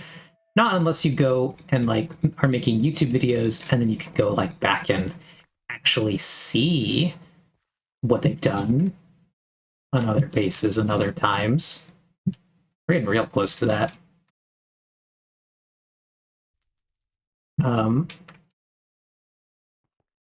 I am very curious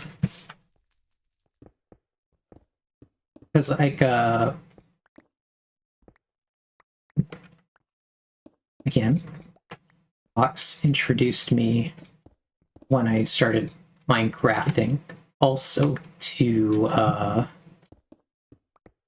the assorted Hermitcraft creators, which I don't watch a ton of.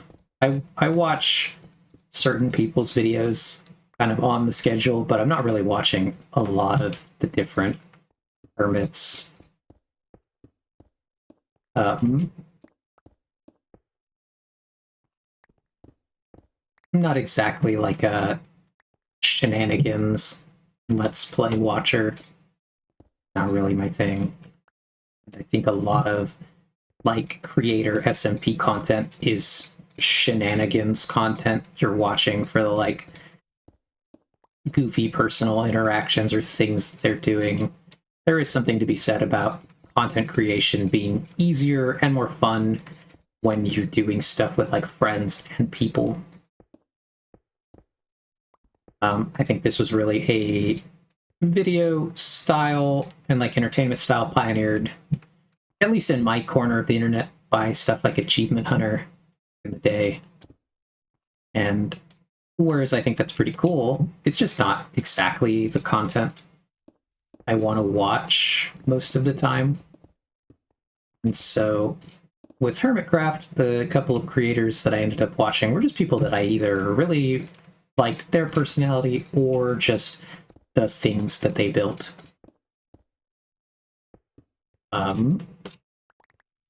With like personality wise, I watched a lot of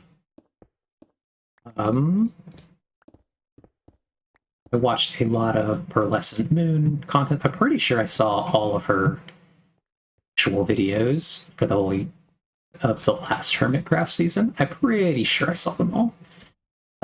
But creators that I watched a little less because I actually really was interested in like their personality and what they were doing, but more because I was just like, okay, you're building buildings that are quite cool looking.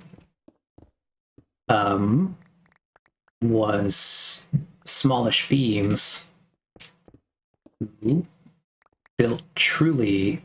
You wouldn't have seen this, Joe, obviously, as a not Minecraft person, but this player, Smallish Beans, built a cyberpunk kind of city, kind of mostly Japanese cyberpunk looking thing, but he just built it on a scale that was so like grand and ornate looking.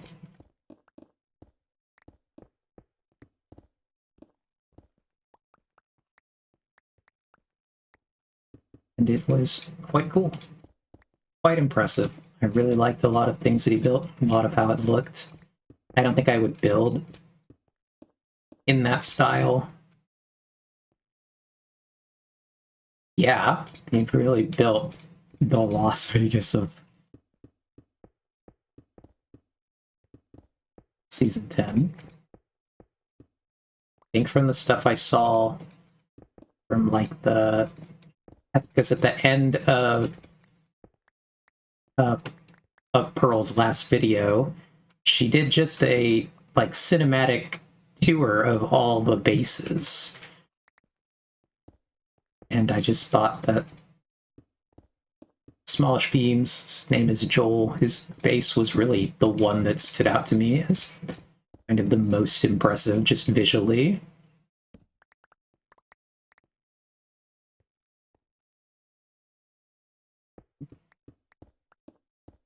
I am a little curious, Ox, which bases you particularly liked from this season?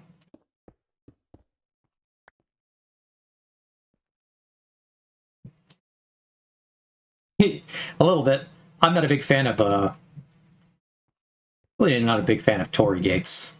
Torii Gates in particular, kind of a weird time. People love to build those things. There are actually a couple Torii Gates on Acorn server. I'm just like, not sure about that one, guys.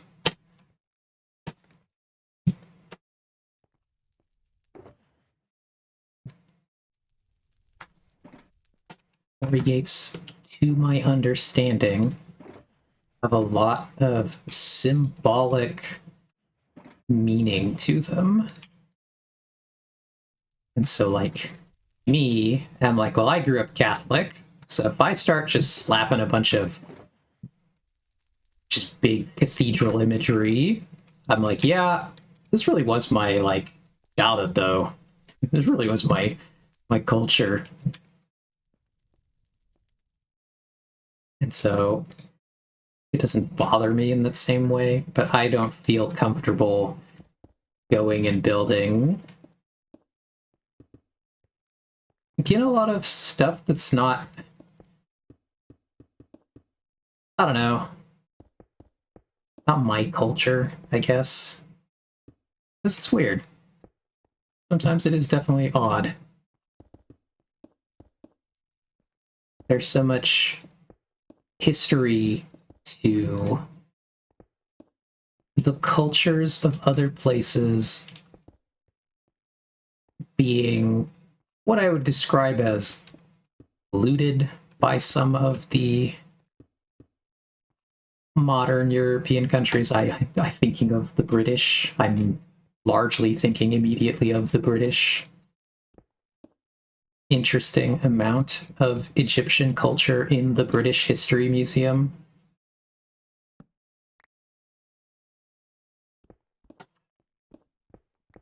And I love that.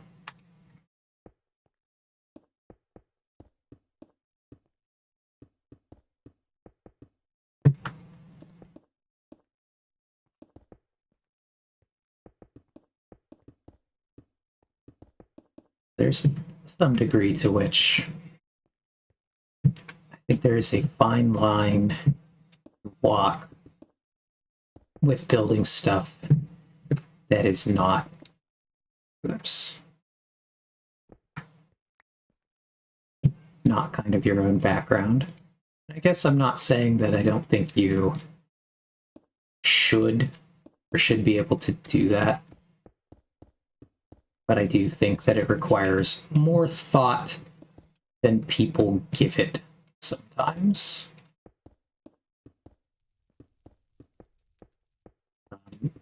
And I see that a lot with Japanese stuff in particular.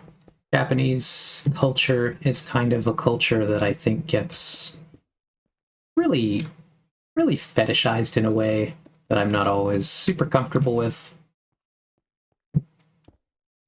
As someone who really likes anime and really likes a lot of things Japanese, some people get real weird about it. They do weird stuff. I'm just like, all right, buddy.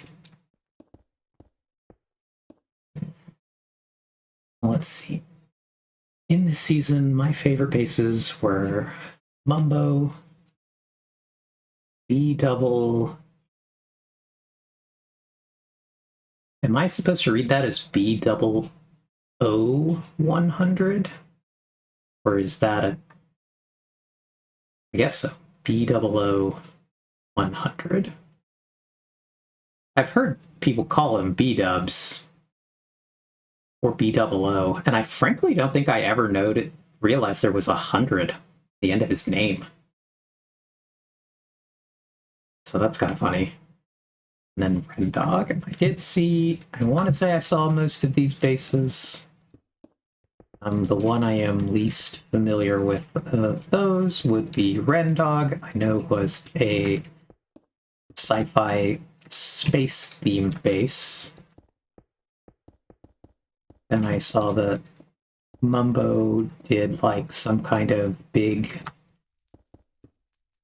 computer. Ooh, I see you. Goodbye.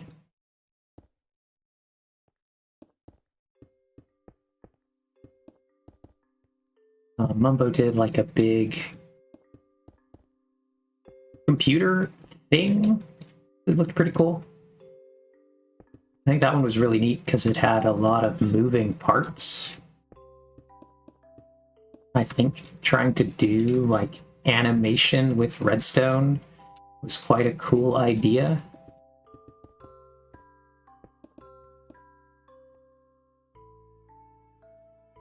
Like,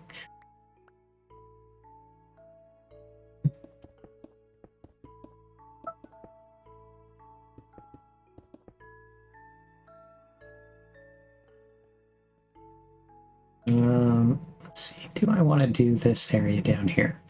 Really not really today. That's kind of all the filling I particularly feel like doing, so we're gonna go ahead and get out of here.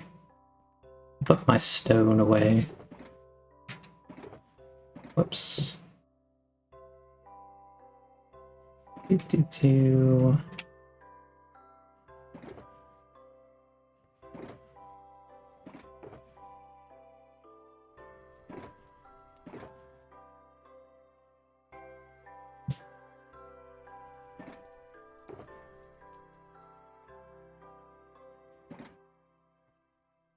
So what was it you said, Fox, that the new season starts in November? I'm gonna say maybe November 8th. Pulling that out of my mind brain from somewhere. Nice. I did it. I remembered. It'd be cool though.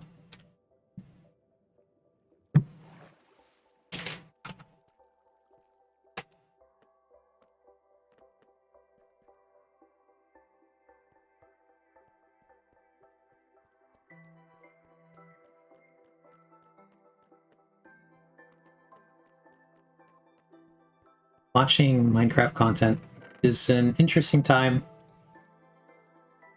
Mostly because I'm just, I don't know, I'm not looking for a lot of inspiration and ideas as to what to do in Minecraft. I just kind of like to do whatever it is. Seems like a good idea to me. Let's go take a look at this tunnel again. The new tunnel. For the other day, I was randomly flying around the server, and I noticed, let's see, whoops, go back. Can I actually toggle to the overworld here? Is that a thing I can do, or is this only... Nope. This only show me the dimension I'm in. I've never looked at whatever this is. Minimap options. How interesting. That would make sense, wouldn't it? But no. Okay. Well, I guess we're gonna go really quickly back through the portal while I explain this one again. So I need to see the overworld map. I was randomly exploring because I didn't really feel like doing anything. And you can kind of see this is the funny way that the map looks because I've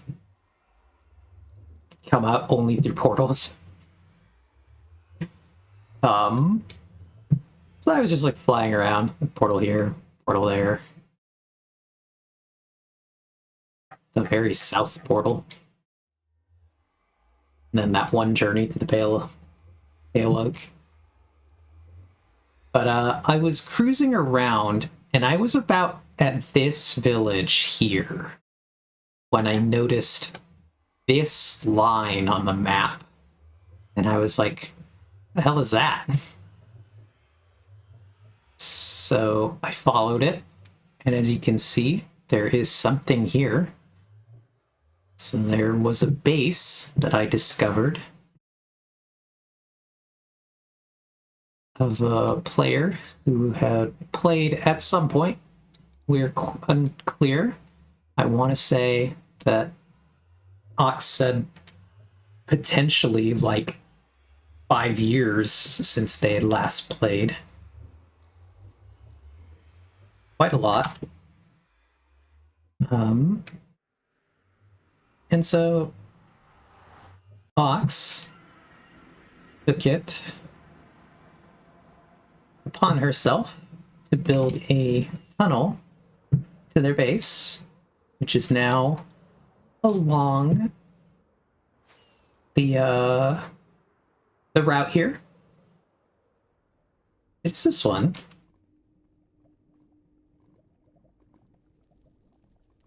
And I think it's cool. You'll see when we get out the other side that it indeed looks... I kind of wonder why these are lit the way that they are. Oh, because there's lava down there.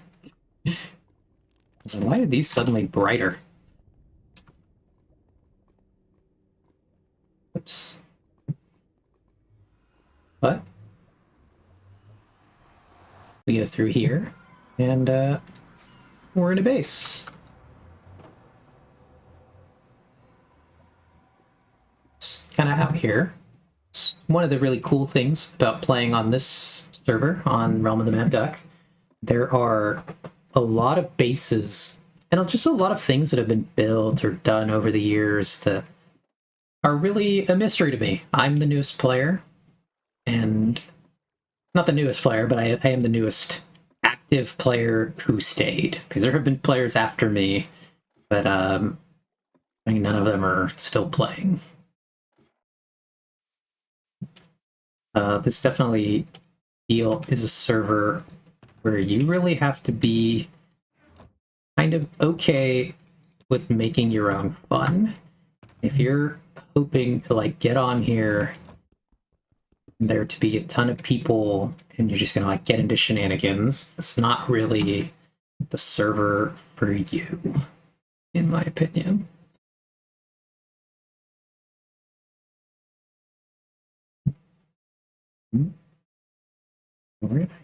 In here, yeah, so I was just like traveling around, just exploring, seeing what there was to see, traveling the countryside. I wanted to... Oh, there's like a villager here that escaped. Most of the other villagers here have been wrangled up and carted off somewhere. And I was like, this is like a deserted village. But apparently that one survived. Also, why is this water like this? Should this water not be flowing down? Or is this like some kind of glitched water?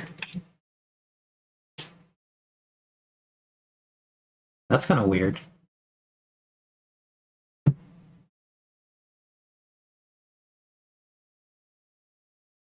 Anyway, he's kind of hanging on for dear life there.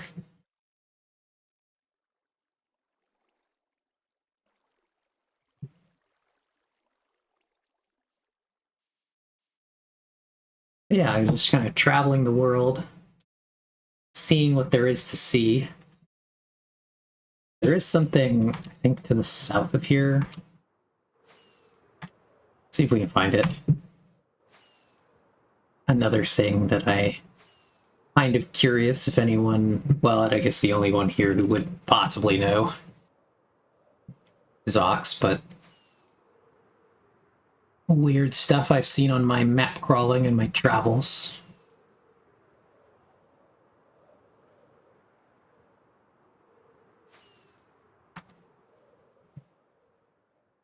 I do kind of wonder when a lot of this terrain was generated. Because this area, where the player whose base we just left, Monkey Minling, I think, was what it was. That area had obviously been generated a long time ago. You could see that they were running some kind of tunnel bore device at what used to be the bedrock level, but is now no longer the bedrock level.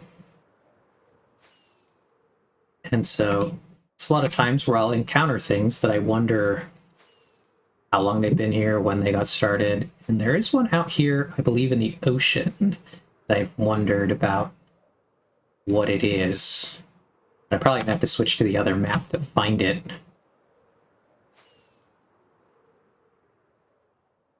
Just the I'm gonna switch really quickly. Look at the square map to see where we're even going.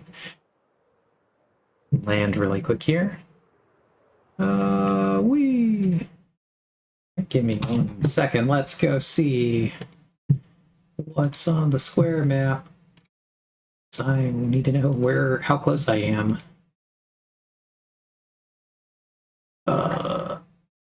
Okay, it is basically due south of where we ended up. Let's see. Can turn off the light levels. Did they? Oh, it's actually within visual range.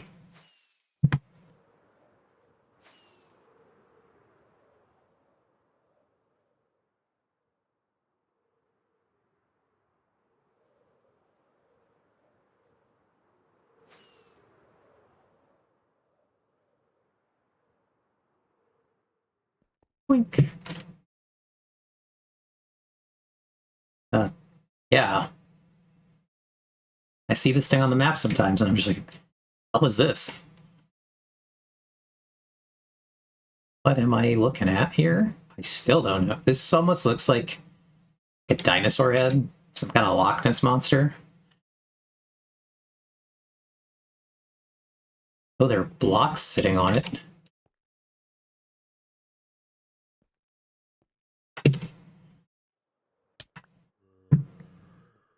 There's a zombie in it? Is it hollow? God, can't see shit. Interesting. It has a single zombie inside of it.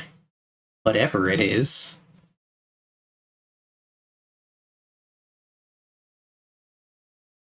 But yeah, I've seen this thing here and kind of pondered the orb of what am I looking at?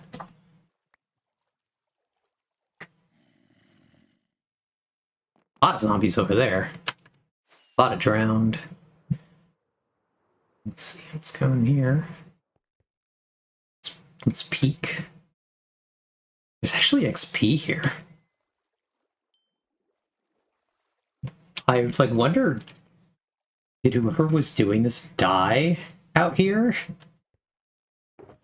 So we got sand, terracotta, diorite, andesite, the boat, other materials. Yeah, just like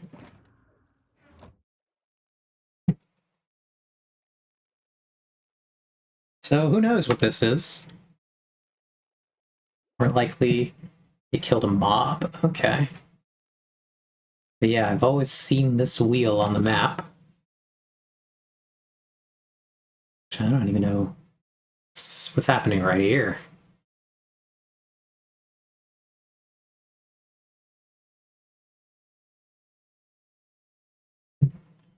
Obviously, we'll never know what this was unless we can ask Joe. Joe, owner of Realm of the Mad Duck, knows what that is. We will never know. Oh, it's lava. Or not lava, magma blocks down there. That's interesting. I didn't know that that's how those showed up. Ow. Yeah, I could always post in Minecraft. That was a weird sound. That would drown sound like?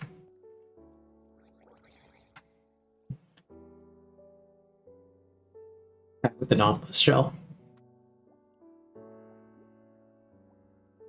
Okay, that must be what this sounds like. It's kind of fun to see these trenches that would normally be like the big underground caves, but they're flooded because they spawned under an ocean.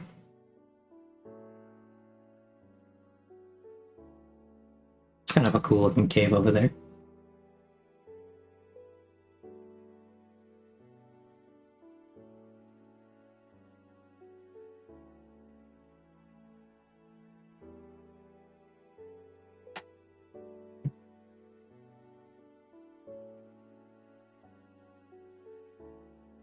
I do think that one of the things I kind of want to do is actually find an ancient city to loot. Go mess around in. Probably not today, but another time. So I want to say, I'm gonna go back to the square map again really quick. That's the only thing that's like way out here that I've really questioned. What am I looking at? There does seem to be another village where someone has been stealing villagers from out here. So that's kind of funny. Since we're already out this far. Go take a peek.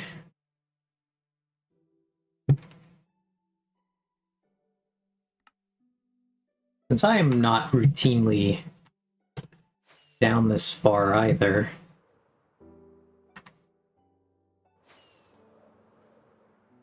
go this way, I think.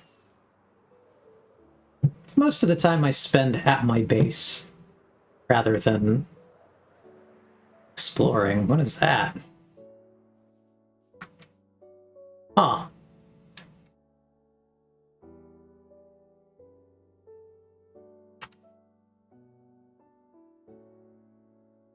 It is somebody's mine.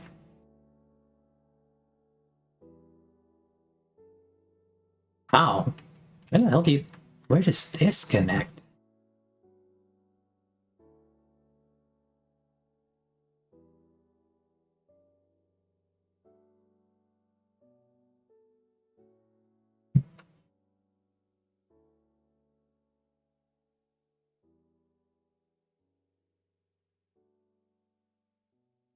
This is so, like, cartoonishly far from anything that I know is supposed to be out here. I don't know who was ever here doing anything. Totally went too far from myself. I think C doesn't do that, right? If I go in C, it's like I'm there. So it'll load the terrain.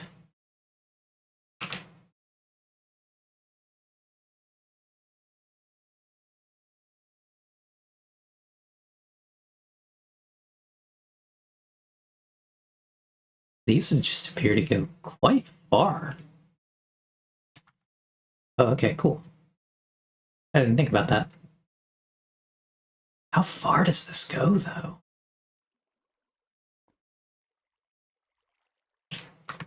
Okay. That one terminates here.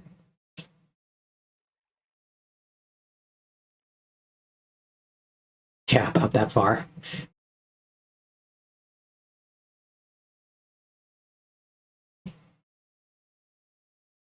So much of the Minecraft world is kind of strange to me because I'm like, it's a little hard for me to imagine Minecraft world without the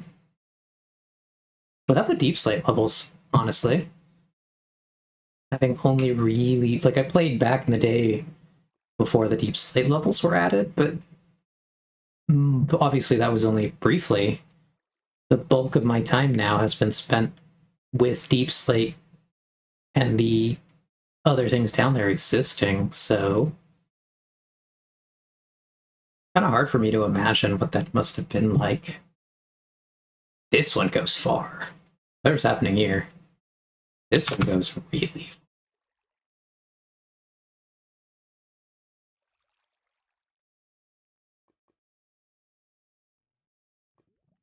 Guess so. How close is this to my base, though? Not quite that close.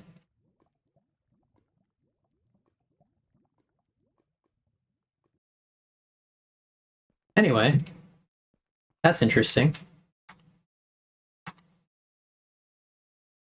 Let me look where we are again in relation to where I was trying to take us.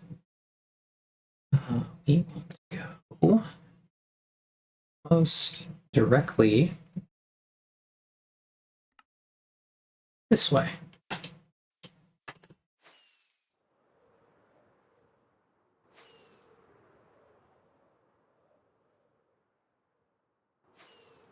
Our journey to the west.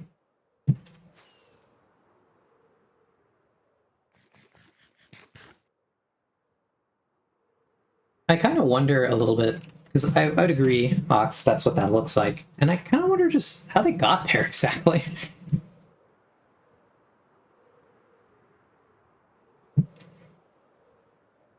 Or maybe that's related to what we're about to go find over here.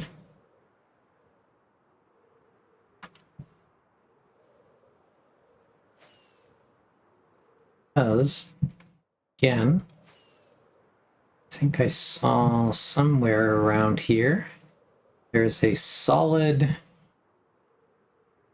geometric line kind of thing that does not exist in nature. And it sure does appear to be a powered rail line.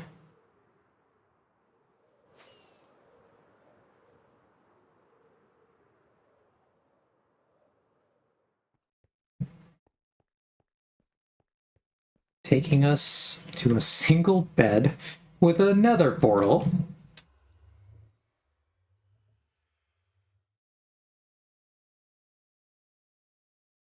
Doesn't appear to be anything underground here. Like somebody flattened a mountain here?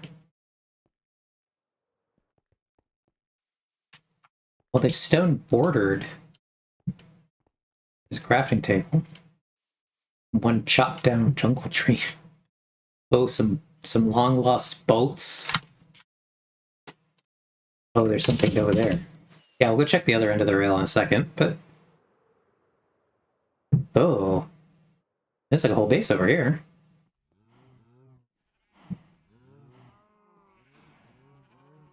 Oh god, the animal sounds.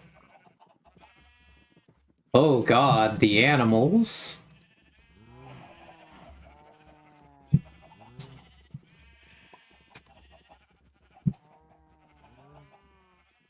Oh. God, what am I looking at here?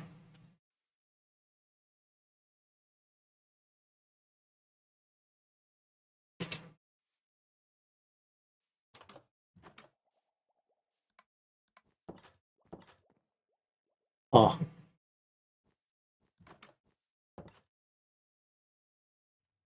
Interesting.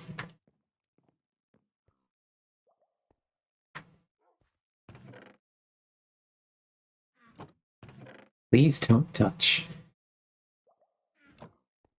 Does looking inside count as touching? The real question.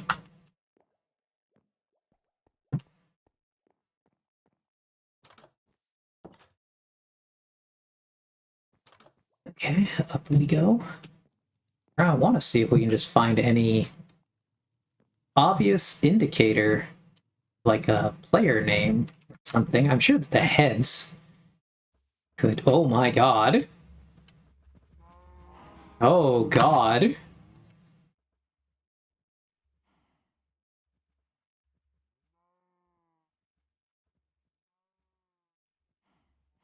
Oops. This building is on fire. What is this torch spam? Is this what it is this how you used to have to put torches down? This looks deranged.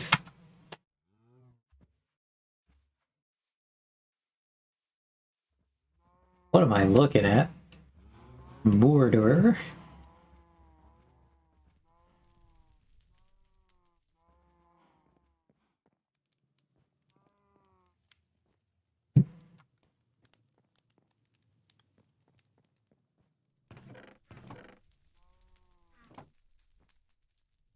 Oh. Can't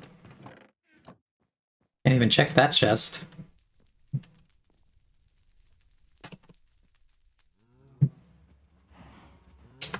This is a sugarcane farm. Oh god. My guess is that this house started to burn down, then Dew Fire Tick was turned off. Would make this very old. Yeah.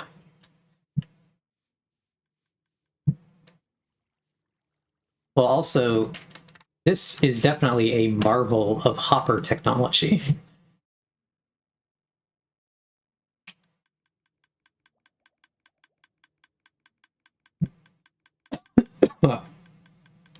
Oh, if you said something, I had you muted.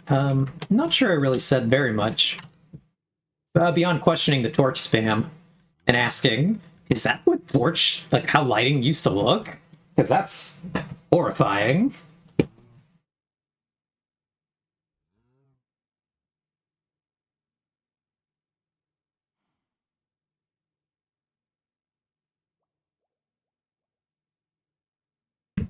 Okay, see, I didn't think it had to ever be this bad. This is quite deranged, in my opinion. Oh, some cactus here. Well, they now have cactus flowers.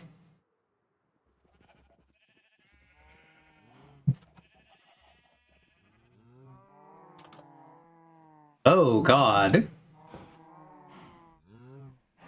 Well, sucks to be you.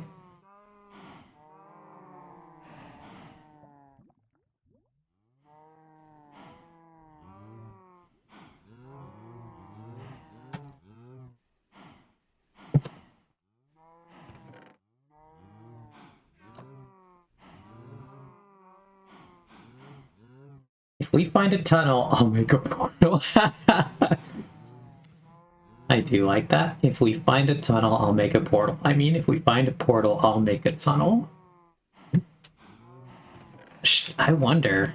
I'll look around, see what I see. Oh god, the roof is hay.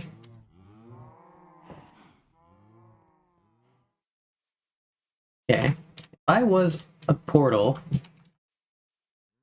to this fiesta, where might I be? That looks like another building over there.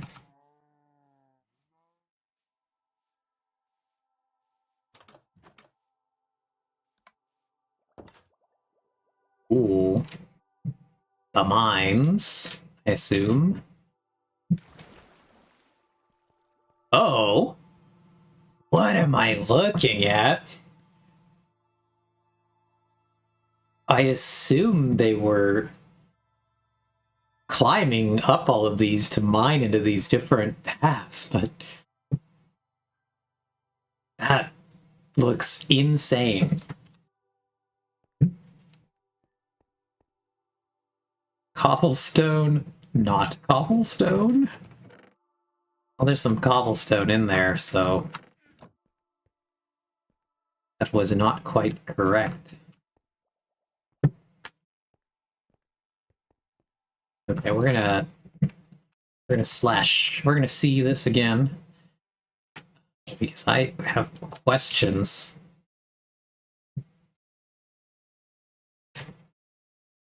Wow. Oh god, how do I get into that? Oh, there's the portal. Found the portal. Space on that sign. Zombie farm, XP, and loot AFK with auto clicker. Cave spider. Don't be a doofus. More spider heads. Please skate up. I see. I see who we're dealing with here.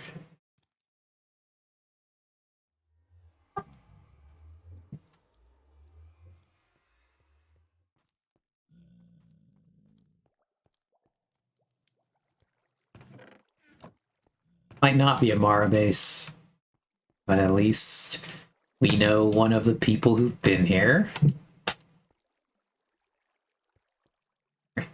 Let's go through this portal, shall we? Where do we think this puts me?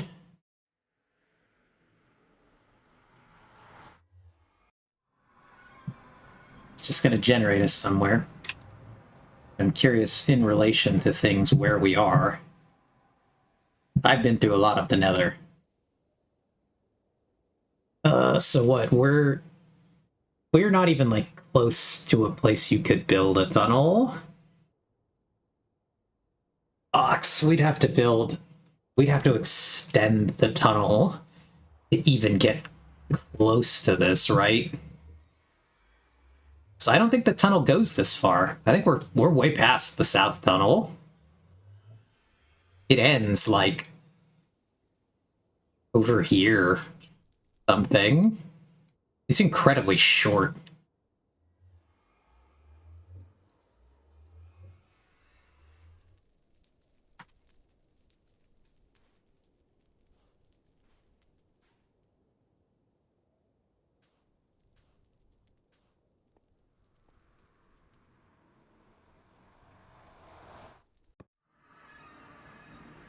Yeah.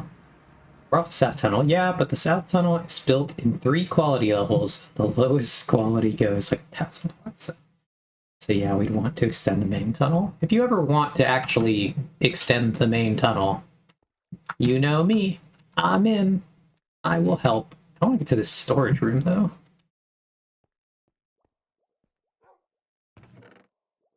Wow. Lore gang. Ooh.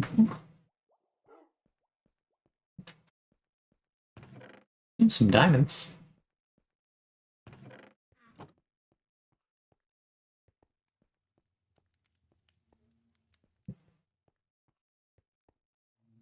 One piglin in here.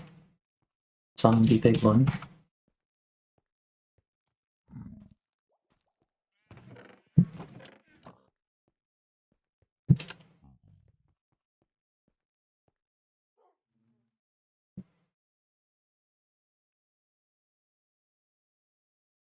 Oh, there was an access through the house. I just missed it.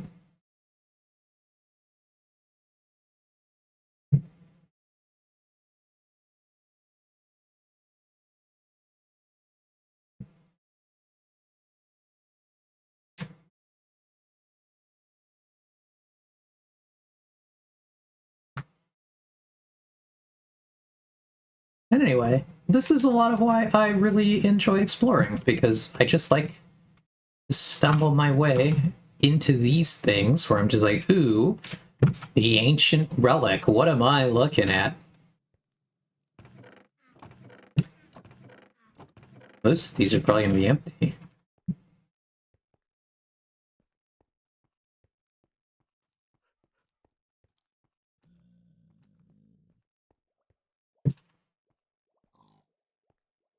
I don't know if I should disturb the heads. Where was the way out of here? I just saw it's in this pillar? There it is.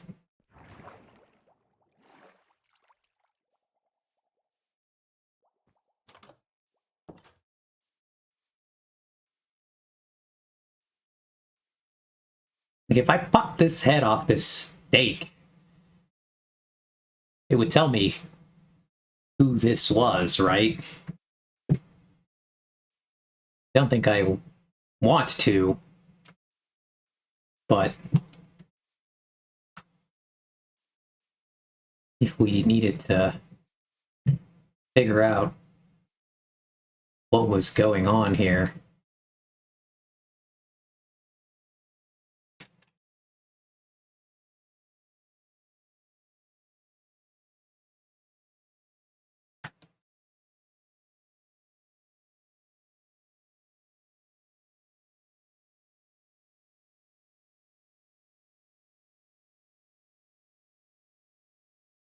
But yeah, there used to be a bug with that. It's unclear. Yeah.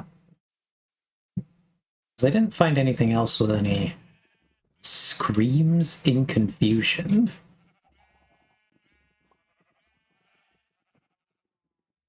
I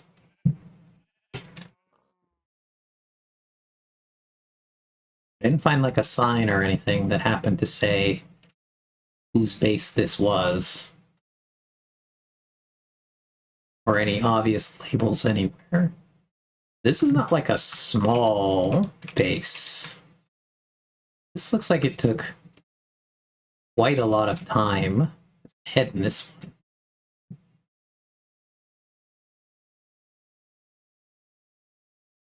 I do appreciate this head. Yeah. Again, you would have a better idea than I would. Ox, but let's go back and we'll see. I'm assuming that at the other end of this powered rail is just going to be an entirely kidnapped village. That's gotta be what's over here, right?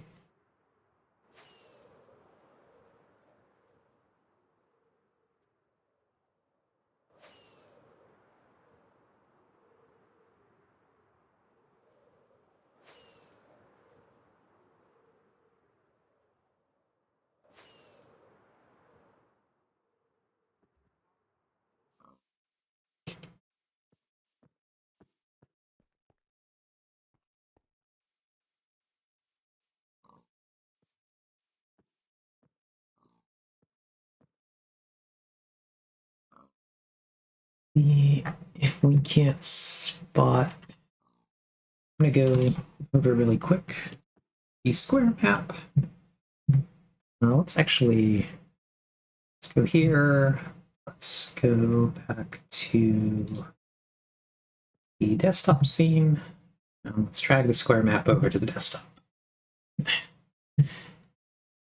And take a look kind of at the area that we're in. So obviously here was that base. But I just want to do a quick scan. Okay, there's actually other stuff out here. That looks like a beacon. Probably.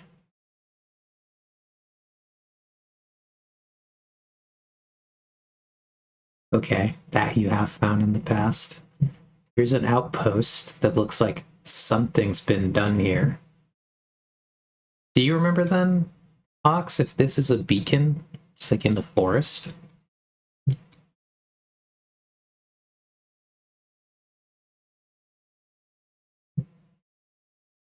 So I'm mostly just scanning for literally any trace of blocks that look like they've been placed or altered in some way, something that's maybe worth looking at while we're out here. I've always been amused by what's going on here. I've never been here, but quite a strange generation moment happening. It's like the tiniest cherry blossom biome mixed with some snow. I do actually think I want to go see that in person. I've seen it on the map. I've pondered the orb. What's happening?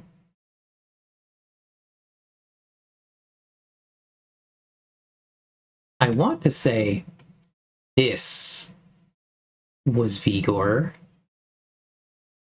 Vigor showed me. This was his stuff out here.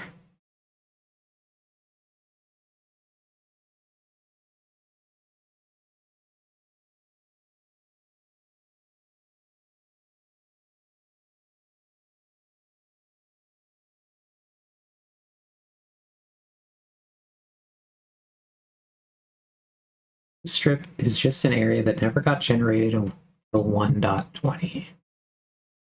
And so, like, in some version of the world, it's snow, and in another version, it was desert before.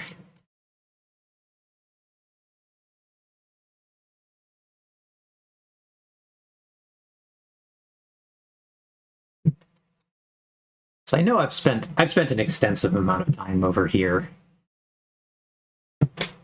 Okay, yeah, because before 1.8, the biomes were completely different. Gotcha. Yeah, I've spent extensive time here.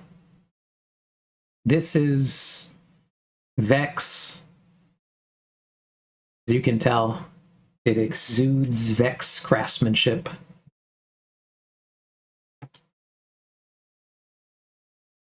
This I've spent time mining in. Badlands, where most of the gold ore for my shop came from. And we're just back into the really populated area of the server up here.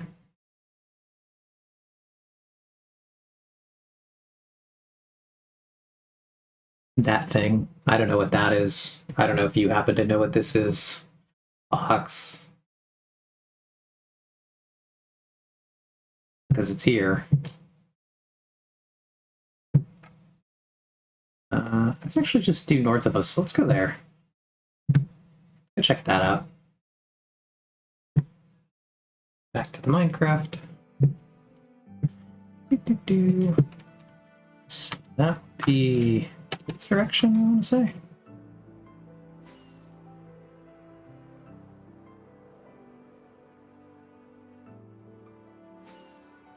See, I really do just enjoy doing this. Just being like, what's over here? What's over there?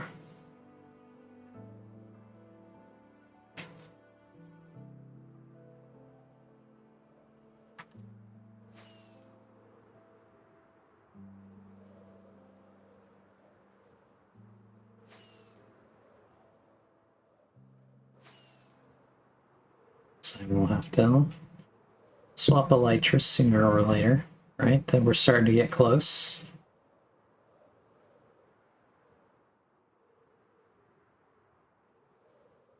Interesting.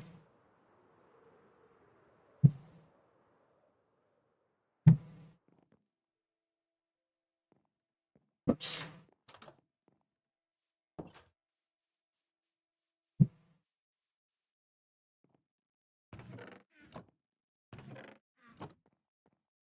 I think I've been here before. I think I've maybe asked you what this is as well. Mostly because if I ask anybody about what anything I find is, it's you, but I definitely feel like I've been here. So I kind of remember this. This part in particular here is what I feel like I've seen before. Interesting.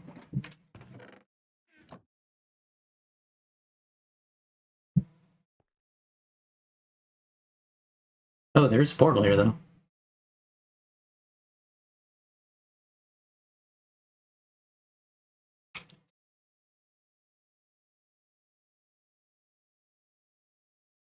Yeah. Makes sense.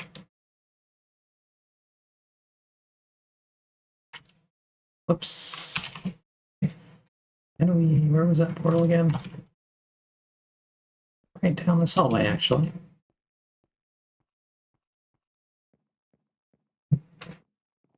Doesn't say anything, but let's hop in it. Pop us out in the nether, see where we are.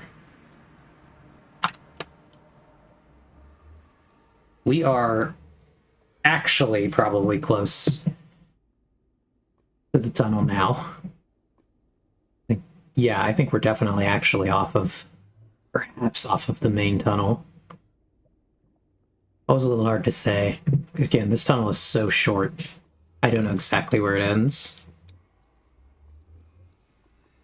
On this tunnel box, would you put this off of the south or the east? Surely the south, but barely, right? Like diagonal line this. It'd have to be going more over this way to go off of east. What is that?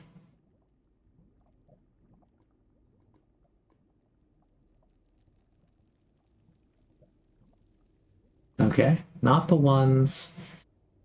I'd look at the actual chords, not the ones for the generated portals. That can be pretty far off. Okay. Gotcha. That's a fortress farm. Oh, okay. Cool. This is the copper farm, I believe. Nether side of the copper farm.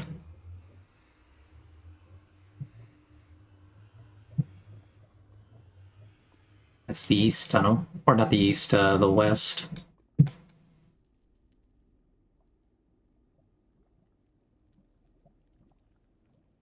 I think you really cooked with the east and the west tunnels. I think they are so nice. You successfully riffed on the original design a way that frankly improved it, because I think adding the floor blocks underneath the glass was 100% the correct choice.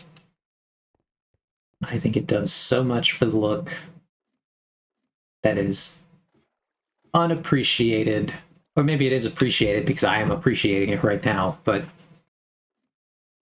it does such a good lift. It makes it look so good compared specifically to the South Tunnel. And yeah, that's true.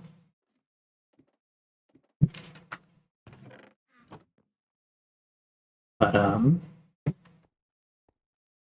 yeah, so interesting. So here's the thing out here. We are now. It's the easiest way to get home from where we are.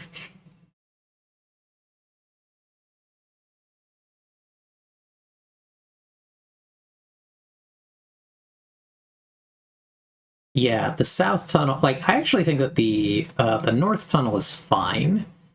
Thing that's going on with the North Tunnel, it's not nearly as bad because I guess we're just really close back to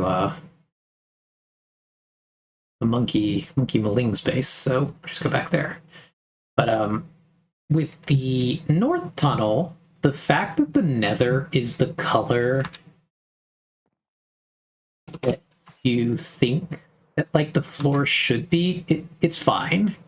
It's red glass, red, orange, yellow glasses, and then the Nether is red generally. So I think it works right there just fine. But I think in the South Tunnel, it really clashes because there the color scheme is more blue purple, and then when the floor is red, it just really doesn't look great. And I do think that that one could use a floor underlay, really just make it more blue. That would look better. No offense to the original design.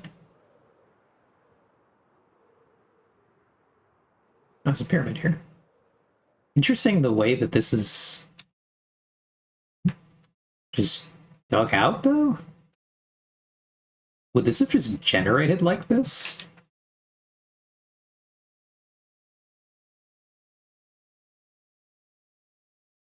That's a bit odd.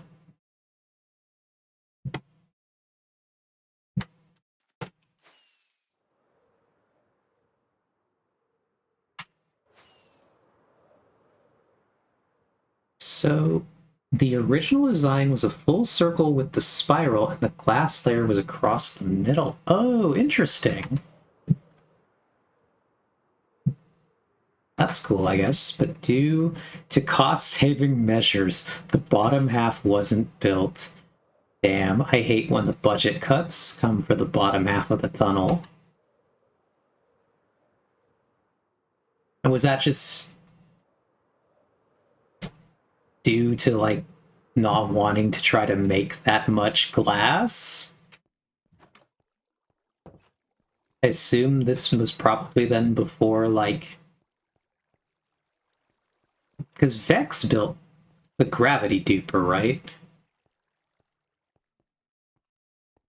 Oh no, it's wouldn't. Yeah, it wouldn't have been the amount of glass. It's whatever the other material is. So it's blackstone, and then whatever makes up the spirals.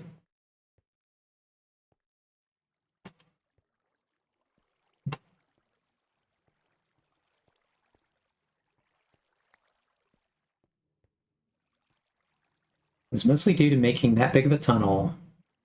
Building it would have been a pain in the ass. Yeah, I can see that. Do you think nowadays that would be more feasible? Modern. Oh god. Much more convenient to work with a flat bottomed tunnel. Yeah, I get that. I understand the vision. Could you build a hexagonal board to mine the tunnel that you would need to make it round, though? Because the triple bore does the tunnel for this. Is there a double, so the hex bore to do a whole round one? How strange. It would be a quad bore? Okay. I like that you got auto modded for that, Joe.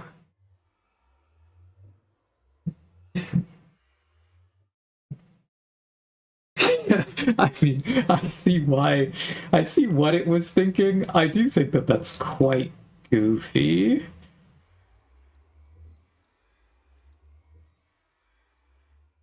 I mean, I surely, Fox, it will not take a lot of thought to see why NG4 got auto-botted for racism. Because I don't know if that was just a Firebot told me that that's what it got auto-modded for, but I'm sure you could kind of figure out what happened there. It's quite funny. It's a stretch. Unfortunately, Joe, we don't have Ghost Boy here. Ghost Boy could explain quite easily. So, oh, too funny. I think now we have reached the portion of the stream where we do our honorary League of Legends game to close out the stream. This has been a very fun time. I'm glad I ended up streaming today. I wanted to, but then I didn't feel like I was going to because I had a lot of work. I had still a lot of stuff to do. But talking with Ox and deciding to actually just take some more time off from work rather than really rush my getting back after my surgery. I'm just happy. It was a lot more fun. So yeah, let's go ahead and let's get the League of Legends party started. Let's go.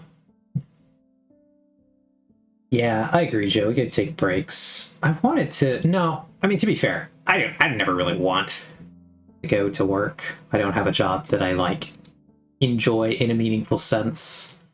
So I'm not sitting here like, yeah, I was excited to get back to work, but I did want to get back to get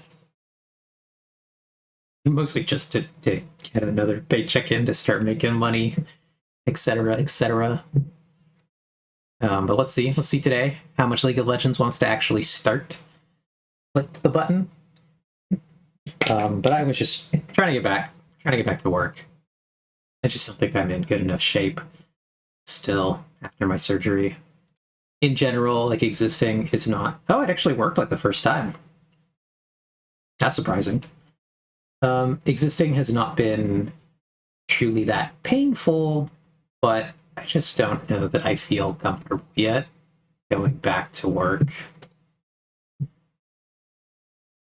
And just the rigors of existing in my workplace. So actually, before we start this, I'm going to take a really quick BRB. Since this is your first time here, Joe, you will get to see my BRB screen. It is quite entertaining. I hope you pay a lot of attention to it. It needs some help, so I'll be right back.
All right, I'm back. I hope the wall chicken was well behaved.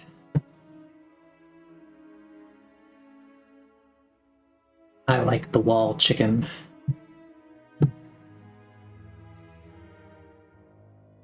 He's very fun.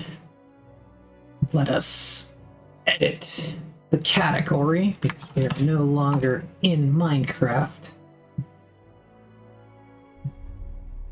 Yeah, thanks, Joe. Thanks for watching. The wall chicken. It seems very safe. I will thank you for a job well done. Alright, so let's get this party started. You're here, Joe. Every stream so far I've ended with playing a single game of ARAM on League of Legends. I attempt my best to explain what is happening in a League of Legends game. We shall see. Let us hope the RNGesus is on our side today. We need to get a good character. We need to get good teammates. Right. Let's party. Turn off the fan I have because it's starting to bug a little bit. These are terrible. I've low rolled. Oh, but I got some good stuff in the top.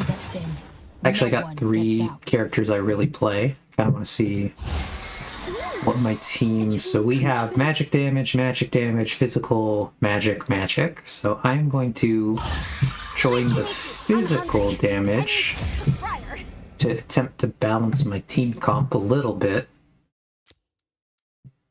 And then I'm going to switch my Keystone Rune to Conqueror. I think Triumph is good, Alacrity's good, the attack speed's good. I don't need to make many changes there. I would like to play this other character, Lilia, but we're so stacked to magic damage. I'm going to pick physical. He switched to a tank. That's still fine. He was a support. He switched to another support. and let's get this show on the road. Briar is a very fun character. I don't think that I've played her on stream yet, but I play a lot of Briar when I get the chance. She's a very strange character. Most of her abilities cause her to lose control. You lose control of the character when you fire 2 out of her 4 abilities, and you hope that she does the right thing. It's quite funny. They have... What do they have? They have ranged magic, ranged hybrid AD, tank, support. So we mostly have to deal with magic damage today.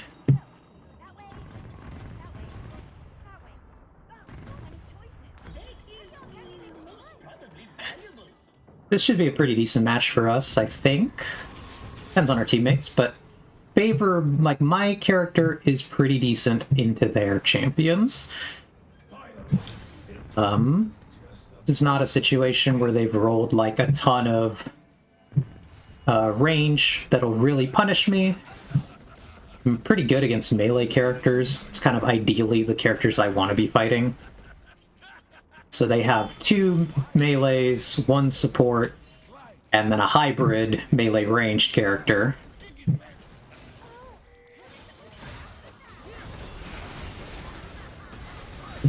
Fighting's getting started early.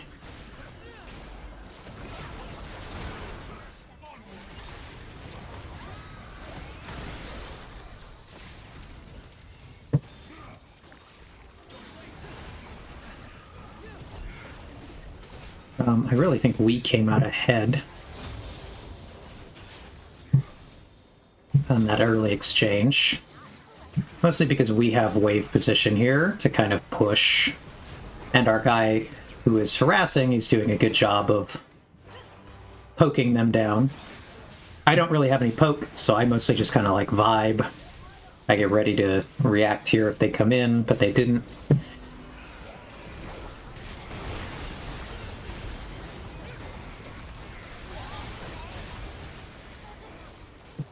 I got like really CC'd right there, but that's fine. I scale pretty well. I do good in the long run, I think. And my team is we're gonna probably pick up some kills here, even if I'm not up there yet.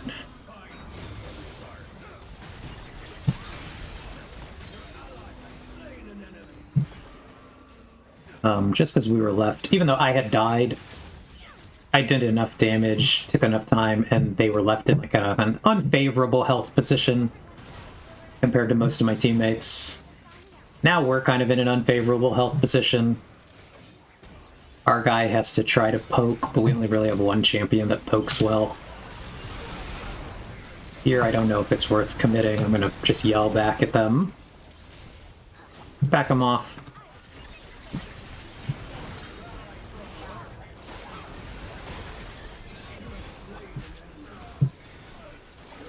Trade a couple kills back there. I have 1 kill, 2 deaths. My character, I tend to die a lot, just because I am, as I mentioned, a lot of my skills cause me to lose control of my character, so I berserk at the enemy and hope I win. Later, once I have some items, that will be much easier to accomplish. At this early point, I'm kind of weak. But a lot of my job is really to cause chaos for my teammates to capitalize.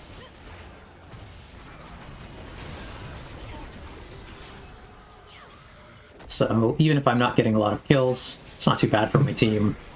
As long as I'm kind of, once the big fights start, as long as I'm really active.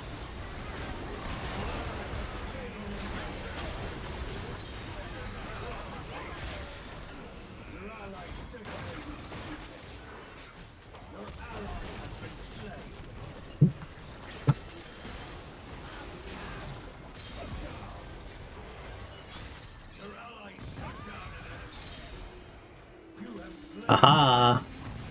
They really messed up there. They committed way too heavily into us. We picked up a lot of kills.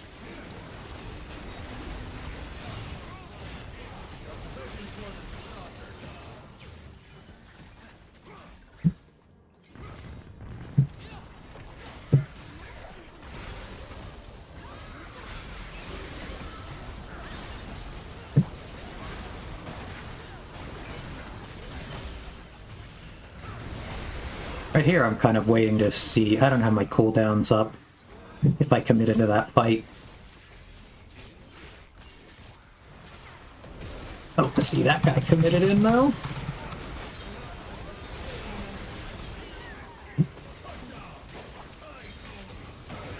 See, that's a lot of my job, actually, is just to, like...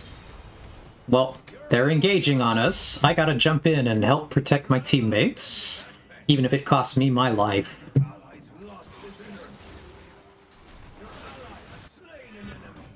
It's just good for my team.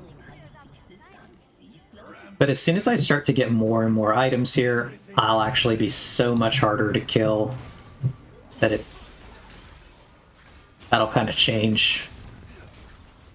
My character is what is considered a drain tank.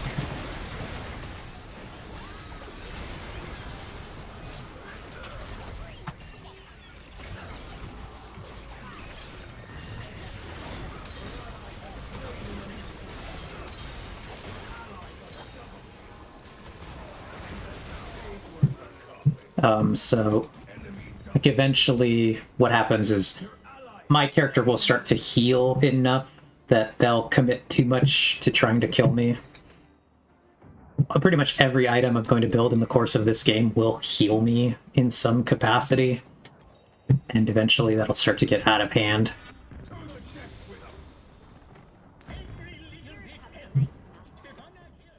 As we're already kind of advancing, we're getting closer and closer to their side of the base. We took the first tower. Or no, we haven't taken it, but we've done a lot of damage to it.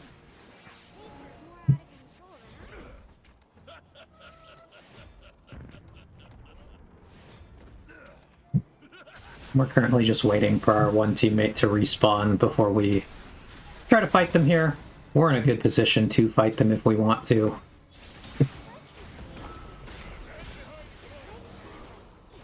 I'm kind of waiting for my ultimate before maybe I commit in to this fight. The thing is that we're a little better when we counter-engage rather than going straight in, because we have more poke than they do. So it's easier for my teammates to do the damage to them than it is for them to do damage to us from a distance. So this guy, my teammates are trying to snipe him.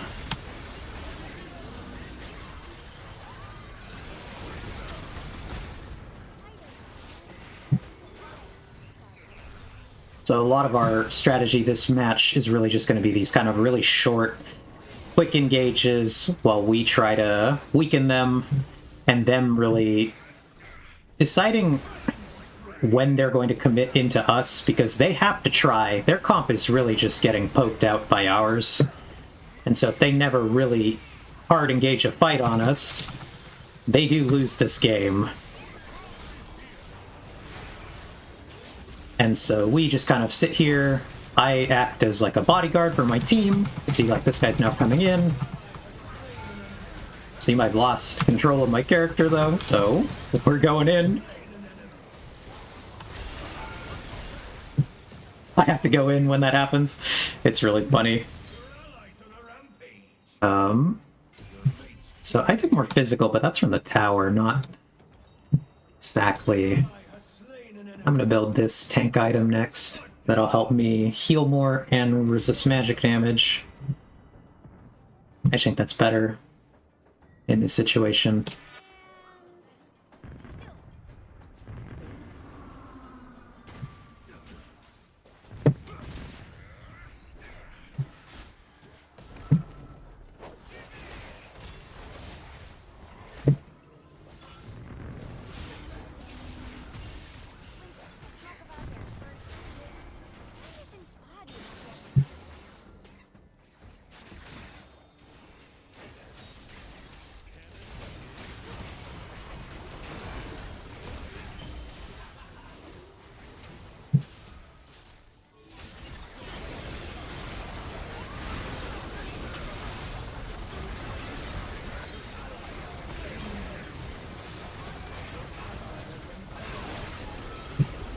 Yeah, because see, I'm taking a lot of magic damage, so that's what we're gonna build to resist here.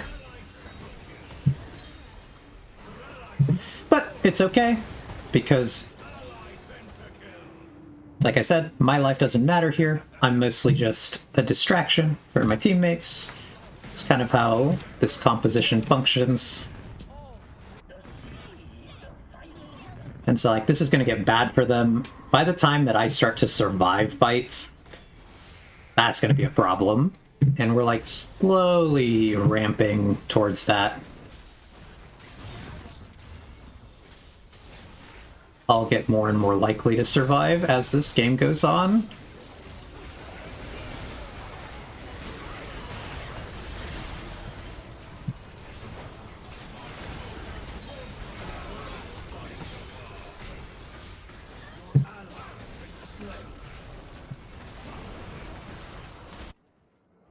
Currently, I'm taking a lot of damage, but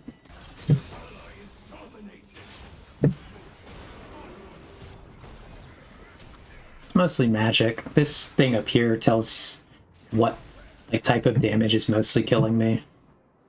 It's a lot of magic. But when I complete this item, it's gonna really help.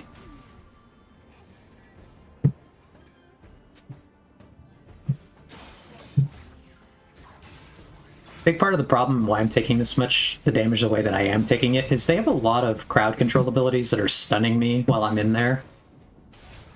And so like a lot of the fights it's me just kind of sitting there, getting hit, taking a bunch of damage. And a lot of my healing depends on me being able to hit things. So I just need to build up like some degree of survivability.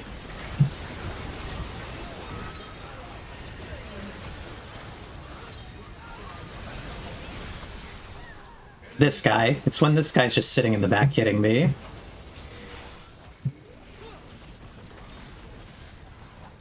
But, like I said, I'm inching ever closer to surviving.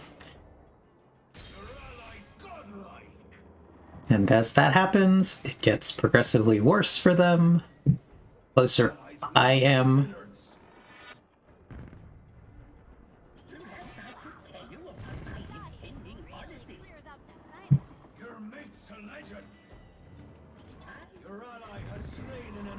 Because we are winning up here in general.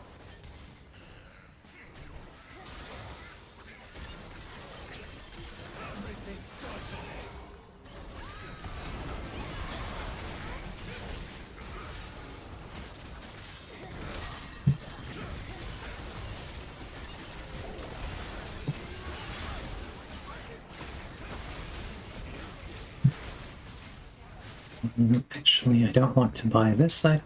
Sell that. I'm going to go over here, and I'm going to build this item next. This will make me really good against some of these frontline guys in situations where, like that one that just happened.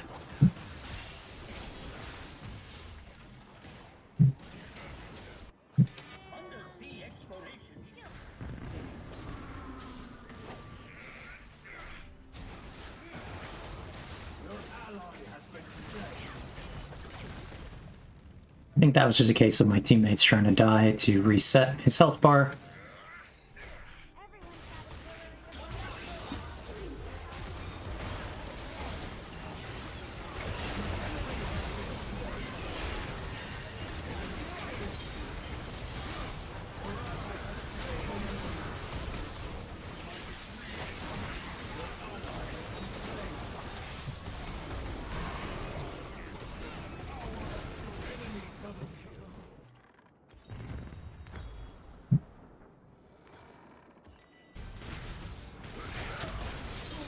Ooh, nice. See, I took, again, the magic damage is quite skewed. I'm taking mostly magic. This I'll get out there in time for this fight, I think.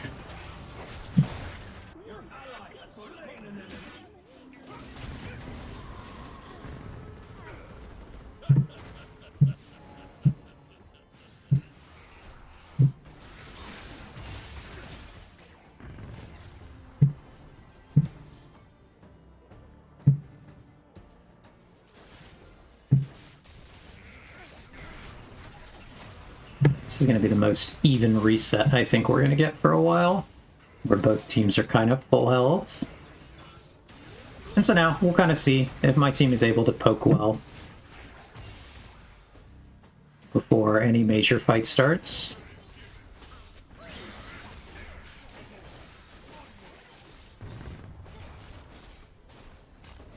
Or if they poke us better. We'll see. Like I said, my job is mostly to wait for big fights to commit.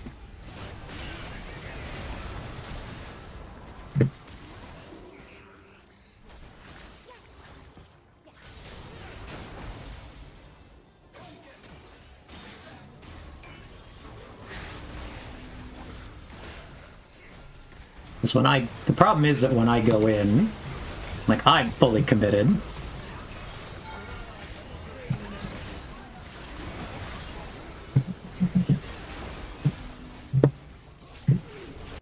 So, pivot, I'm gonna build this. So yeah, my team was able to win that fight.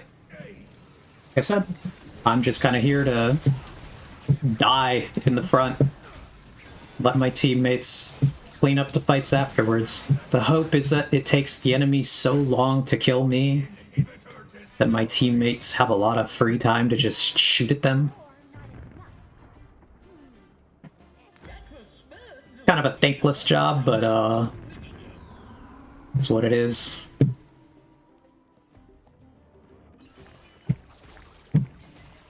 Your ally has been slain.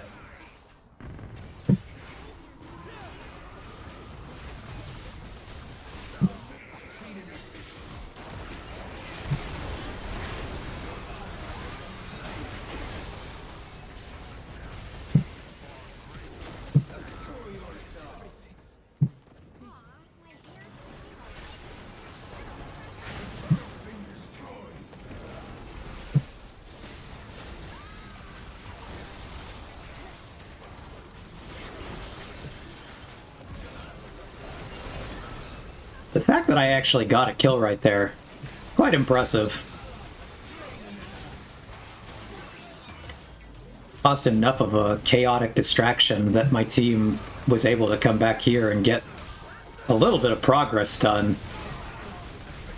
That should have been a free.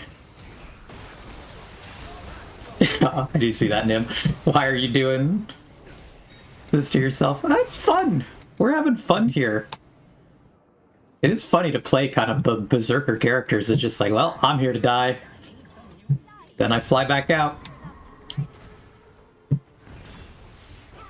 I might be able to get this guy. I'm gonna go for it. I got him!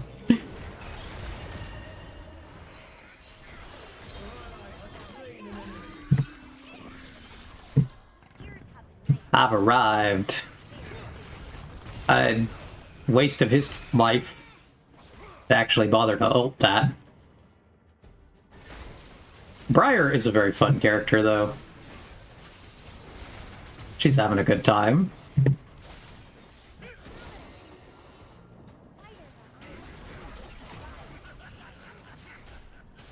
I'm getting closer.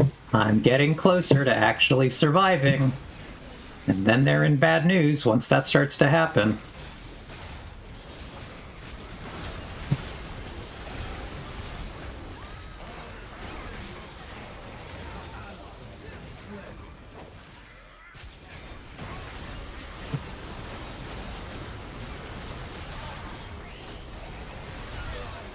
See, I'm just like, I'm there, and I'm getting murdered, but my team cleans up after. It took so long for them to finish me off.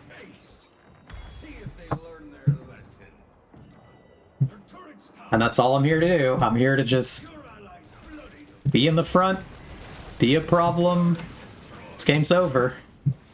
My scoreline ultimately 3-13, but I got 35 assists. Oh, my team's now they're BMing. Let's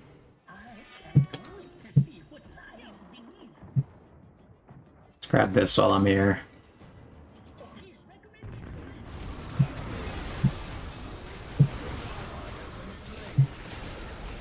My teammates are just Glory Hound trying to get more kills.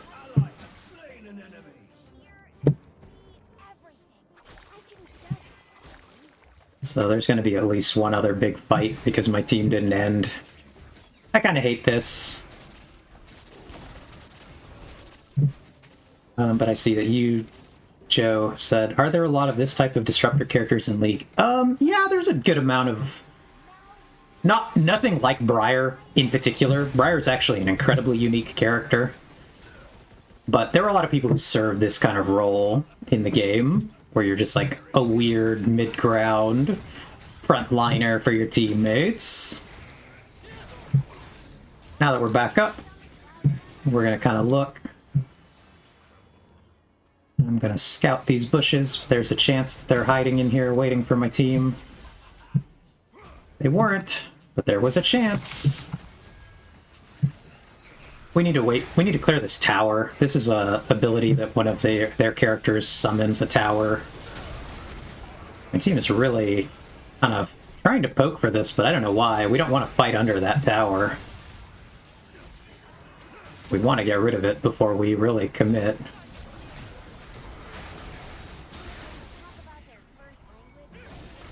My team has already poked a lot of them pretty low. It's doing really good here. And I'm just here to look goofy, kind of threatening. See, like, he just killed that guy. The tower is about to fall too, so now's the point where I'm going to really look. I'm looking for a target. And I got the important guy. Goodbye, buddy!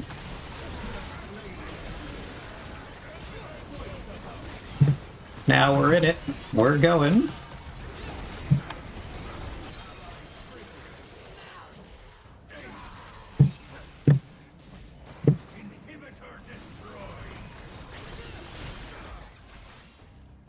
See, as I mentioned, once I start to survive fights,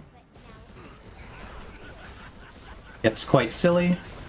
My teammates really wanted to just snipe that guy out of the fountain. My team is really just kind of BMing here.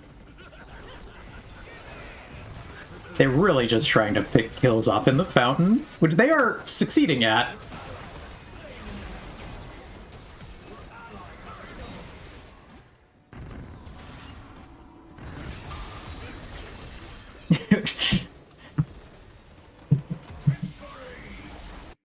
Yeah. What a goofy time. And that is a game of League of Legends. It was kind of a rough one for me. I spent most of my time dead or just sitting in the front getting crowd controlled.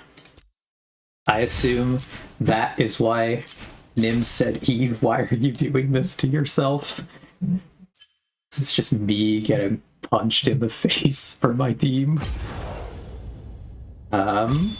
Seahawks, let's see, a bit quiet because I've been making dinner, but am enjoying this game.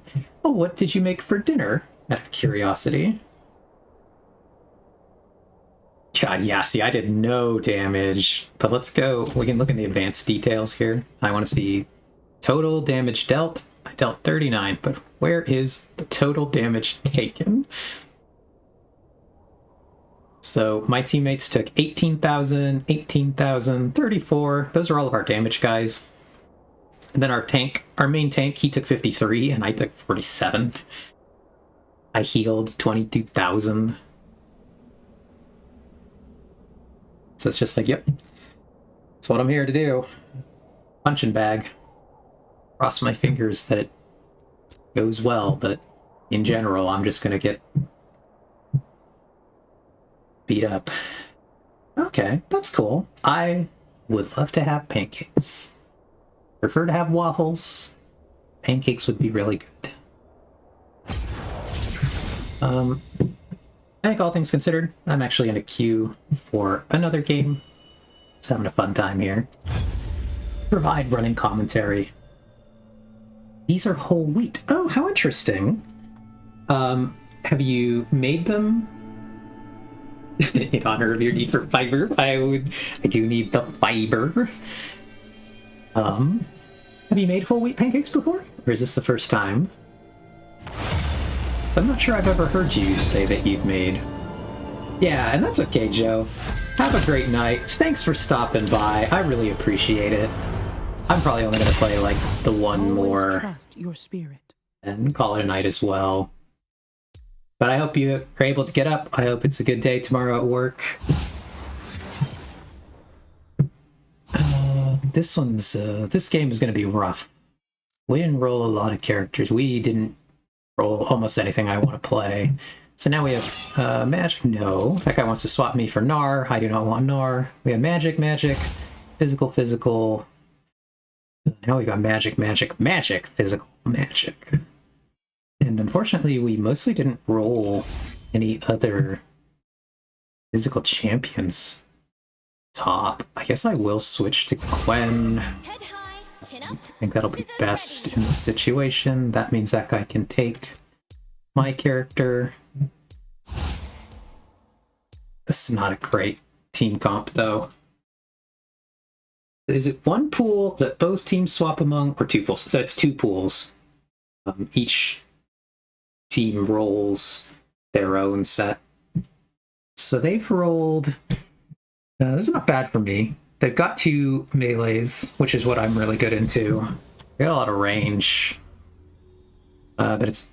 Oh, but they made a mistake too. They're almost all magic damage, which makes itemization pretty easy for me. So this is my character in this game. She's a scaling damage dealer, but I need to get to like 3 items, and then once I make it to 3 items, I'm very good. So I serve in this almost a similar function to Briar did, where I'm a kind of damage dealing, kind of front line. I have a lot more defensive options on Gwen than I did on Briar, and I don't lose control of my character ever. So this one is a lot more, if I die, it's on me. I make choices.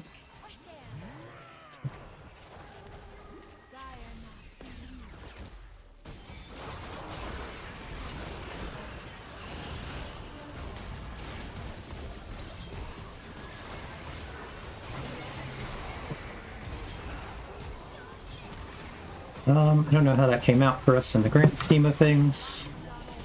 We've done a lot of damage to them, but they came out ahead. We'll see how this plays out. 'Cause I'm the only one of my teammates that lived. But I'm pretty messed up. I might be able to snipe a kill here. Kind of want to see if I can.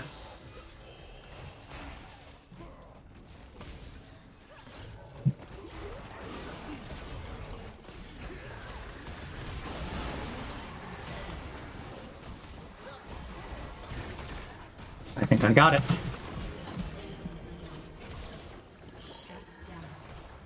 Am I good or am I good? I got the kill. I got 2 kills.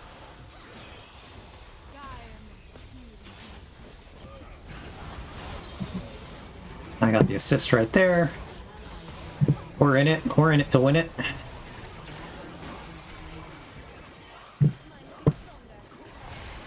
I need the ability to gap close, but I might be able to snipe one of these kills.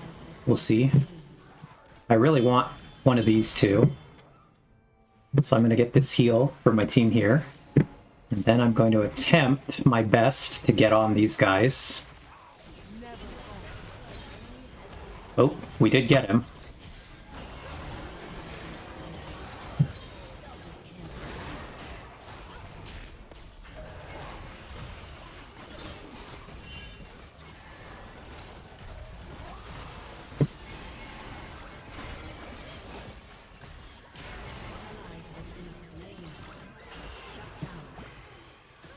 That's fine. I needed to reset, pick up my items. The fact that I'm getting my item on my first back here, or my first death, is actually really good for me. It means I'm pretty well accelerated in this game. Still need another 2 items. But I'm in a good position. They're really going to struggle with the type of damage I do and the resistance that I build. Now I just need to farm a little bit. Kind of wait. See this. See me. Oh god, we've been...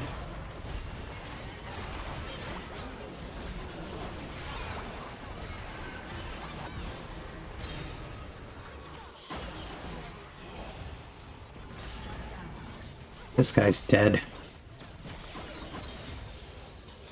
Don't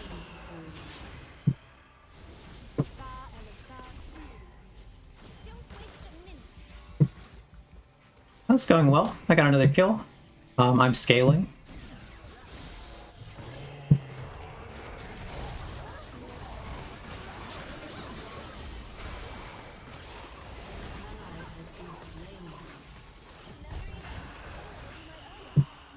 I'm gonna pick up this healing thing back here. I need the mana. These restore mana and health.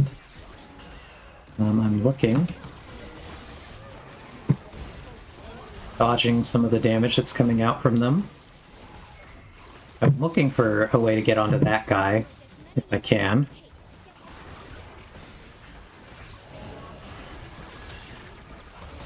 Oh, but I got body slammed immediately. That means I'm going to buy this item. These are my boots. They will help me not get crowd controlled for as long. This is going to be a really brawly game. We got a lot of brawl champions. I can't give up.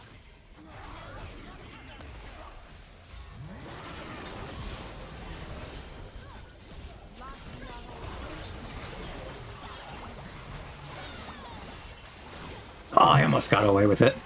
They're dead, though. Which is what matters the most there. Let's go. Then I'm going to build this item next. This will give me attack speed. A lot of my character is based on my ability to attack quickly. This is an item for attack speed that increases the magic damage you deal, which is kind of rare. Most attack speed characters are physical damage. This one allows me to apply my ability power.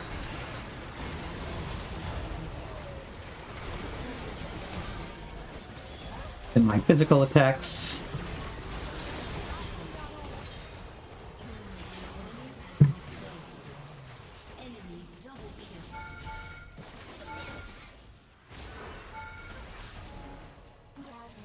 No one said like what you never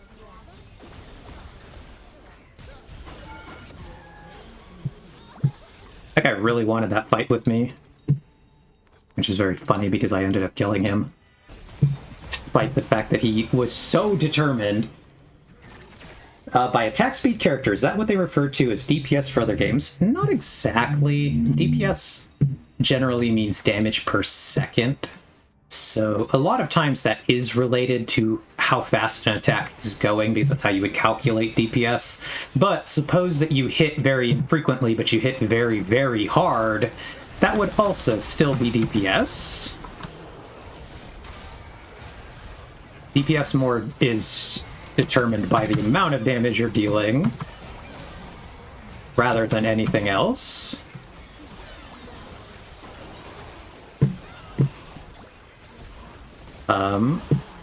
So it's an interesting question.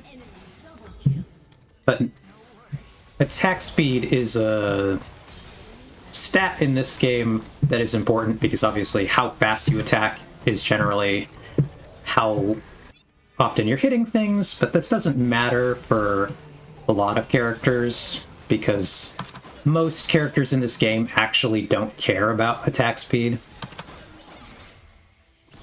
It's mostly only the physical damage ranged characters that particularly care, because a lot of mages are dependent on a stat called ability power, and most of them don't, air quotes, attack. They throw spells at you, but in this game, attacks refer to you right-clicking on an enemy and using what's called your auto attack. And most mages don't do that at all.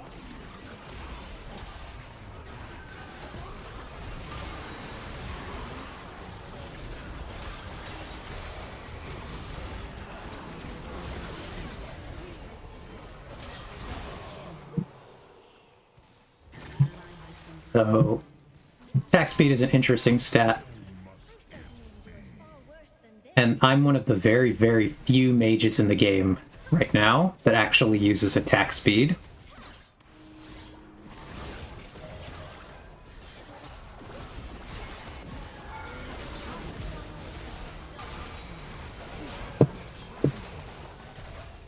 Traded for my life for a double right there, which is good. I buy my item.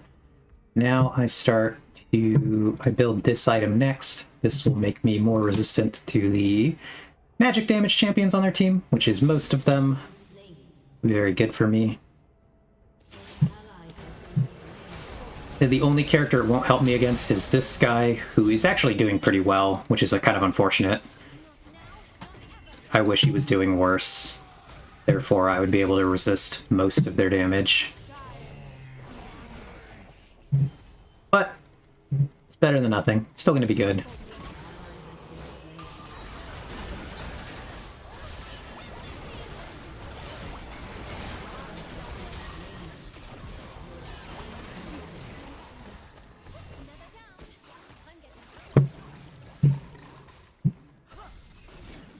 Never falter.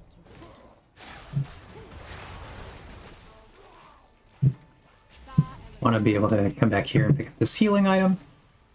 Then we look at possibly committing into this fight.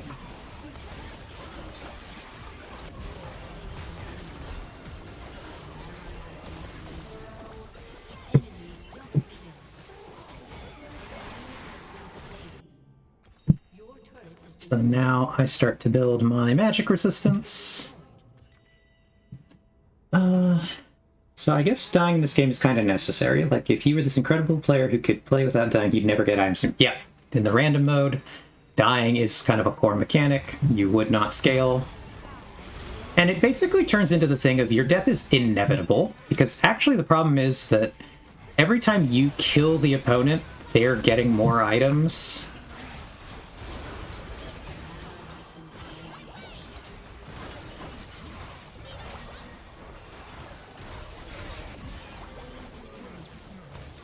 So even if you were the best player in the world and you could never die, they would just get more and more items. They would eventually kill you. There's basically no way to avoid the fact that they would eventually kill you.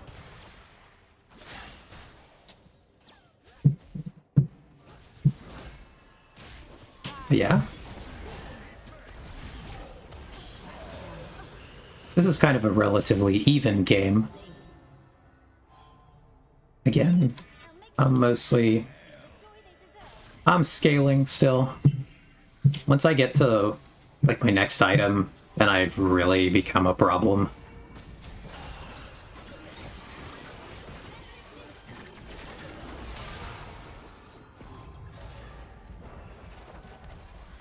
In many games, it's not good, because it takes my character too long to scale and to be useful. But in the random, it's almost kind of guaranteed that it will eventually happen.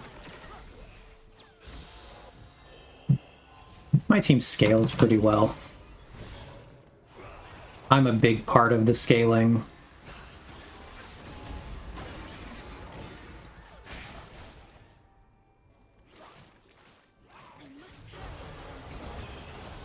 I mean, big part of our problem in this game is actually that most of our comp is an all-in comp. We're not as good at poking this time around.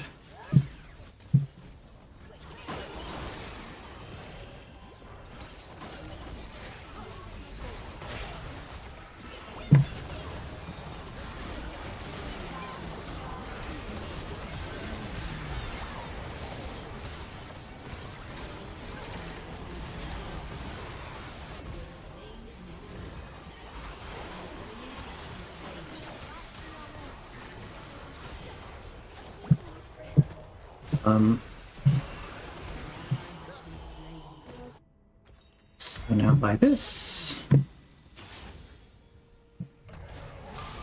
Now it's going to be even harder for them to get through me.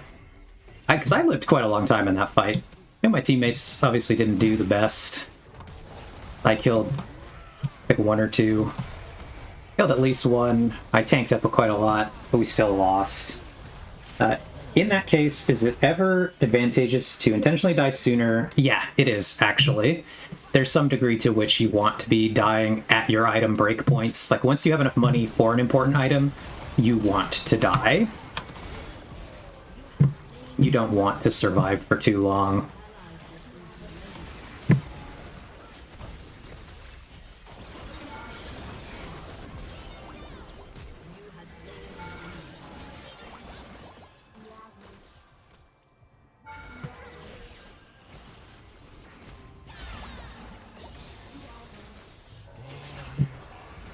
Because if you live for too long, then obviously you're not taking advantage of your gold.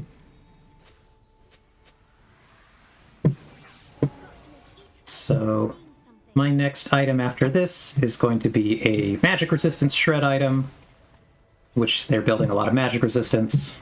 So that's mostly the type of damage we deal.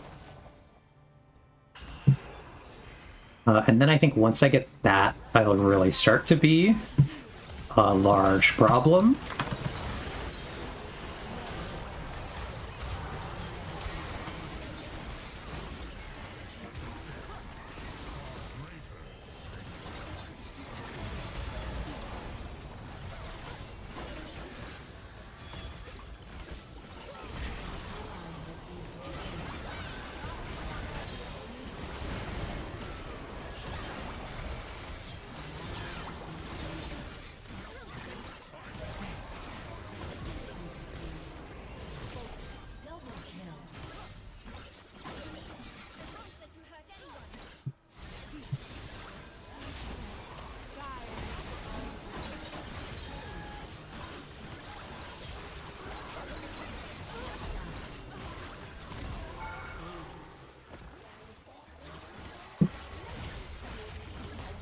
As that fight showed right there, if they don't manage to kill me quickly, I really start to become a problem. They should not have allowed me to get away with that one, but they did.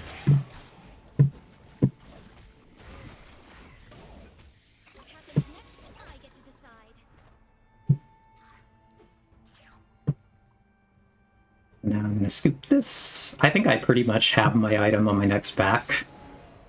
My hope is to take a big fight, make it, like, painful for them. I don't like to die easily if I can avoid it. These turrets look strong. It'll be quite fun cutting them down. So we're really looking for their one kind of Fed member. If he dies, it's this guy, the little bee-looking guy. We get him, the fight's over, because the other one struggles so hard to kill me.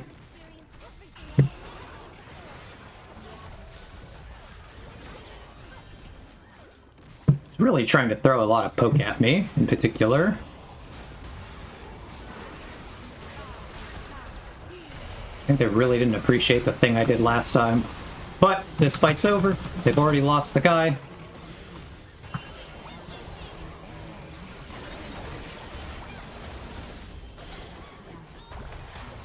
Oh, let's see.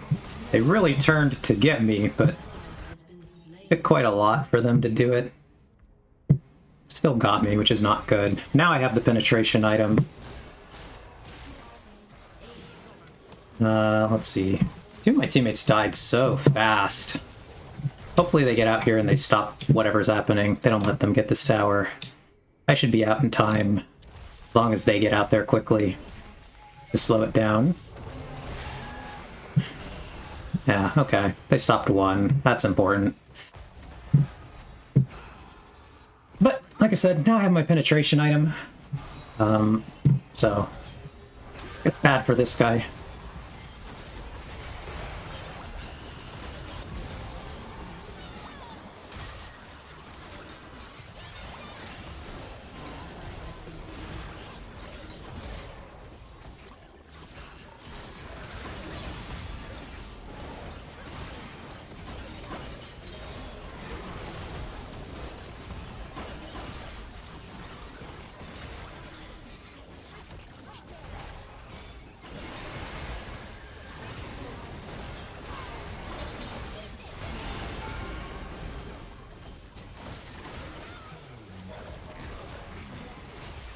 I got quite far in there. This guy heals quite a lot. So I don't know quite what my correct next item is. I don't think I care so much about him as much as I need to just focus on killing the other guys. Ignore that guy.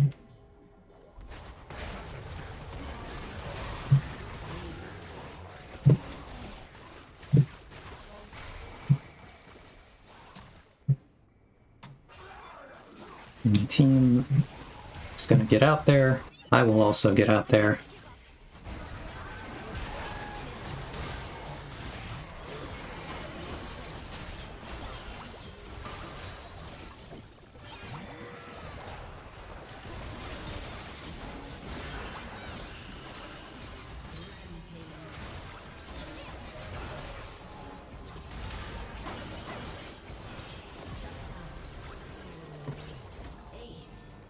Once I start to do a lot of damage, even that guy couldn't quite stand up to it.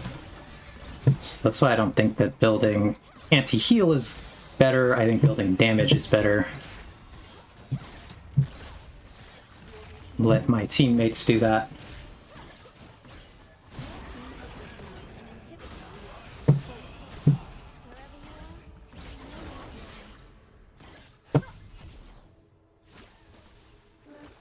Now we kind of wait and we see this guy cannot be serious. He's not going to take that. He did.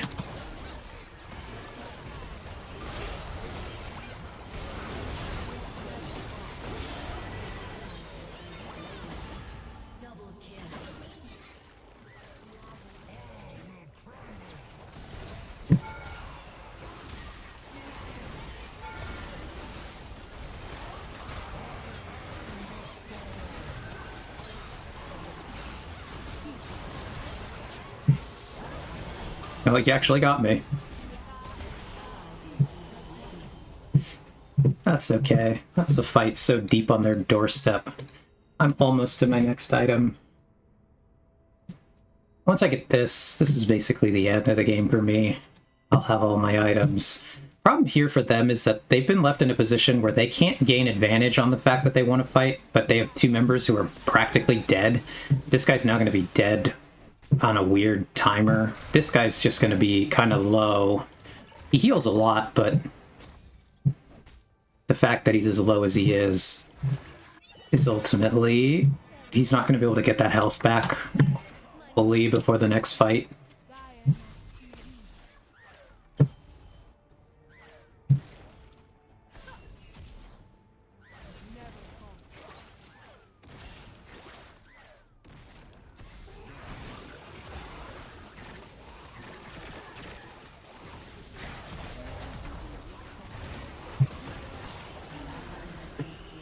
My teammate just whiffed pretty bad. He's not doing well. So I guess that's not a big shock that he whiffed that. Now we're in a position where we have to just kind of cede territory to them.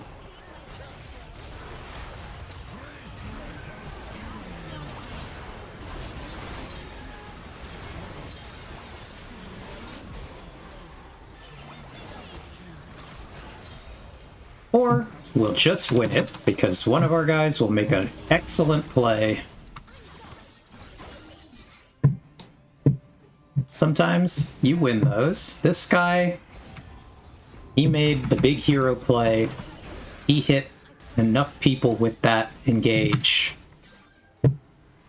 that we won that 4v5 incredibly clean.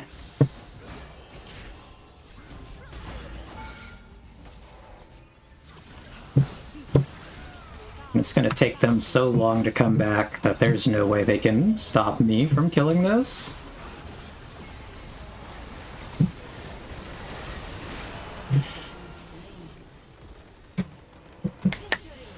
And we take those.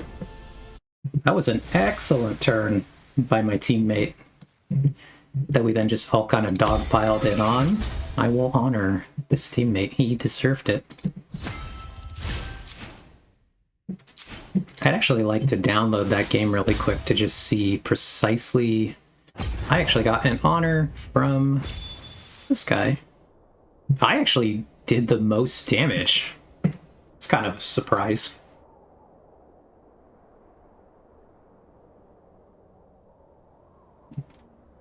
So yeah, that was a really back and forth game. That was really good. My teammate easily... He won that game. I think we were in a position to win the game in general without him doing that, but he ultimately, at that moment, made the play that led to us winning. So I will say that he won the game for us in that sense.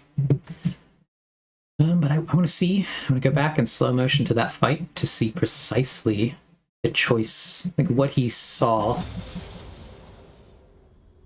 that made him want to go for that.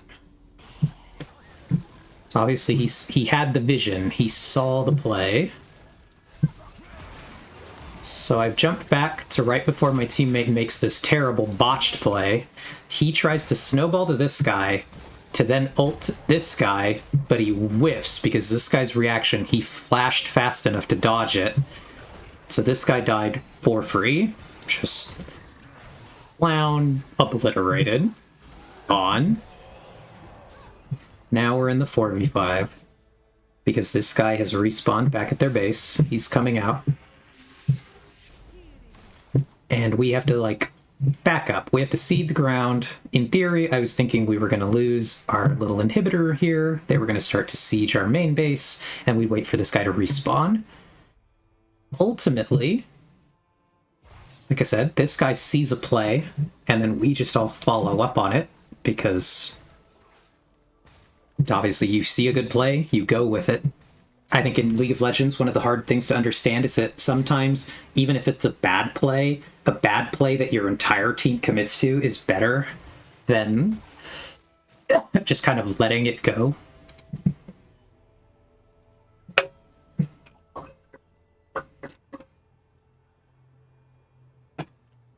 There's something to be said for team unity in League, where, again, your whole team going in at the same time is better, even if it's overall not a great idea.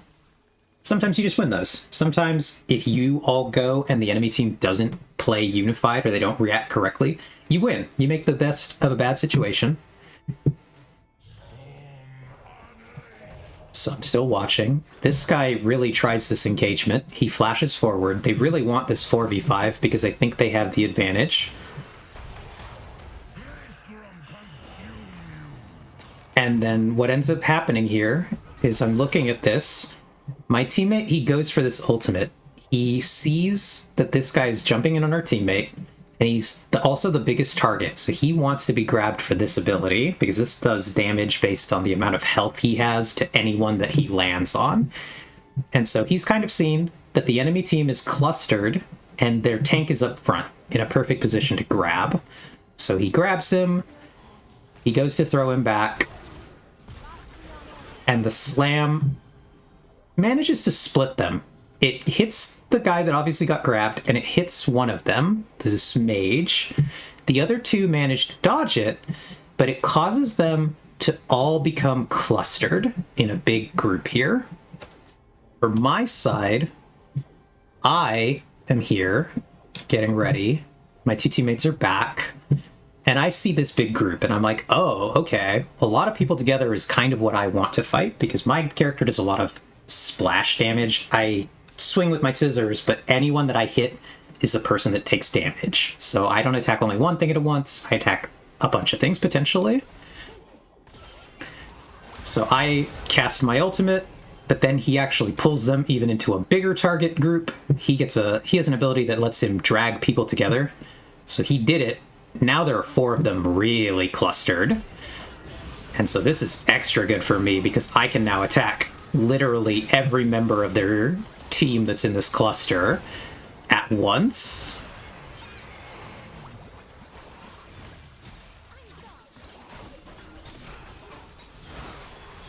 And so, like, he goes off to distract the other guy.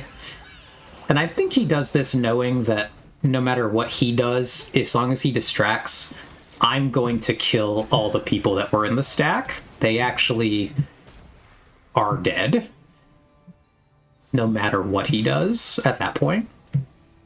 He's dragged them all together for me, and then he makes a smart play to go further ahead and go for the last guy that dodged the initial engagement. And that was all it is. It just, he saw a good play, he did his thing, and we all got it.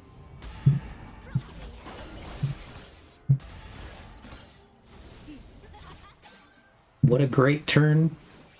That was also like a really even game state. Because like right before the fight starts, the score is 67 to 67. We're down about a 700, what is this? Almost 1,000 gold. So we're like barely behind them, but they're air quotes winning. But we're in a better map position. They have an inhibitor open, which means we have the big super minion helping us. It's harder for them to push against us. Let me look at our items here. So their players have, this guy has 1, 2, 3, 4, 5. He's actually build complete. He's got all of his items. This guy has 1, 2, 3, 4, 5. He's build complete. This guy is got 4 items, his boots, and one other item he's working on, so he's not complete yet. The other tank is not complete yet. He's working still. And then the last guy has 4 items. So they have 2 build complete players and 3 people working on their final item. On my team, I have 4 items and I'm working on my last one.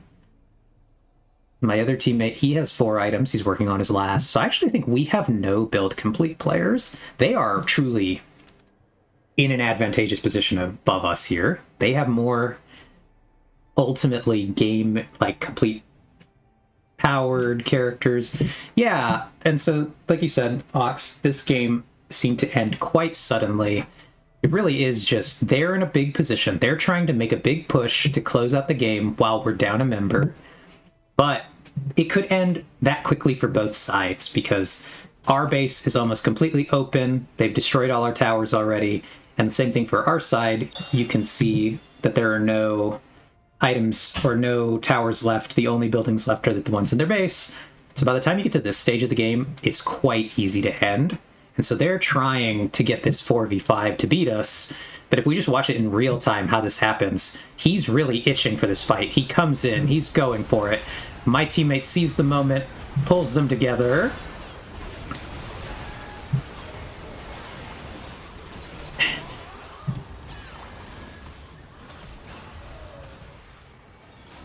And then it's over. That game, that was the fight right there. We just won it, and the fact that all of us lived, most damaging for them is the fact that I lived, even with my little bit of health, because since my character is an attack speed character I've mentioned, I am the one that's going to destroy this base the fastest. So if I had died, there might be a chance that we do not close here, because watch when we get onto the buildings, what happens here is I'm the one that's really hitting. These, my teammates, this one he's trying to go stall them from coming out of the base. This one is hitting. This one is stalling, I think, because, you know, he's hitting for the most part. But here, they're coming out, and I drop my circle that causes me to... This ability makes it so that anyone who's not in the circle can't damage me. So all these people who are back here, they're going to want to throw abilities at me to stop me from destroying the base, but they can't unless they're standing inside this circle. And so you can see it here. My teammates, they are engaging. Basically, they understand that as long as they fight and they stop the enemy from getting to me, the game is over. And I'm defended by my circle, so they all run forward to basically cause as much chaos as they can to stop the people coming out to try to stop me. And so then I destroy the base. It's just a really quick moment where my team, they recognized what they had to do in that moment, and they all did it. And we won. What a good game. My friend Mercurial 101 is trying to invite me to a game, and gonna decline that. Tell him that I am wrapping up for the night.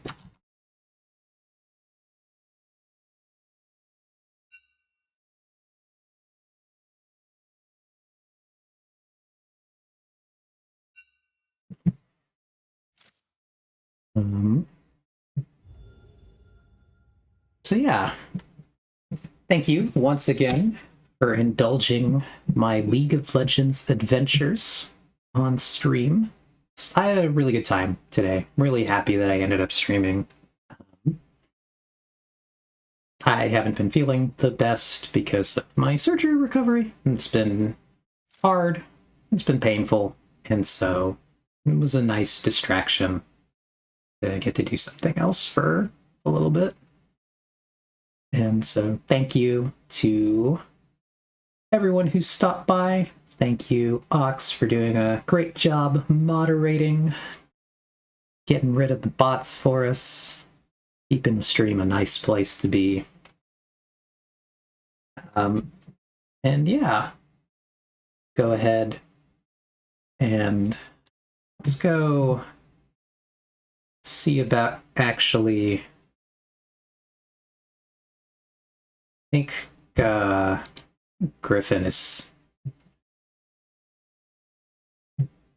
streaming. Let's see. He is. Maybe we'll just go raid Griffin, say hi over there. It was earlier, but I guess looks like he ended.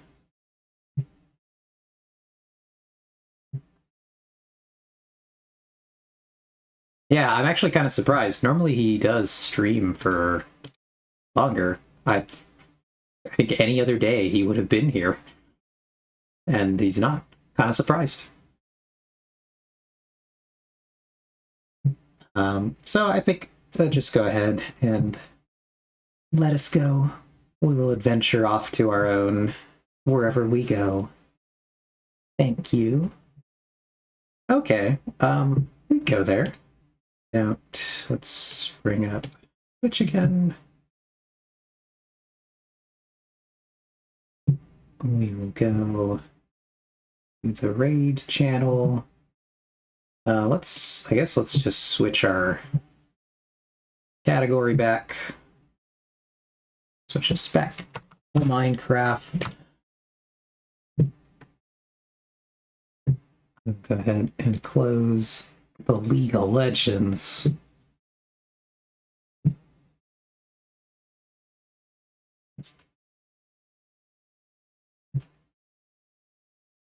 Yeah, so I mean, we might as well. Let's see. Searching. Still. Phasmophobia.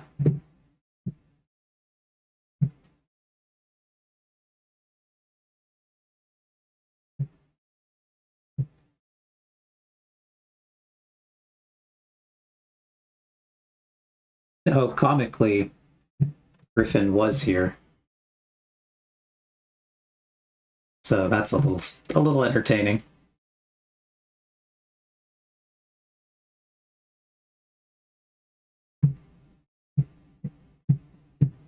So let's go ahead and click the Start Raid button. Like I said, thanks everybody. It was a lot of fun. And I will see you at the next one. It'll probably be on Wednesday. Generally try to stream Wednesday. Yeah, I like that. That's a good one, Ox.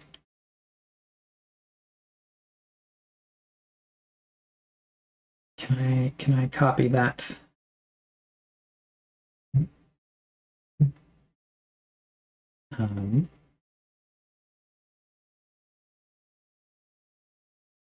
Seems like I can't copy that actually in Firebot, which is kind of funny.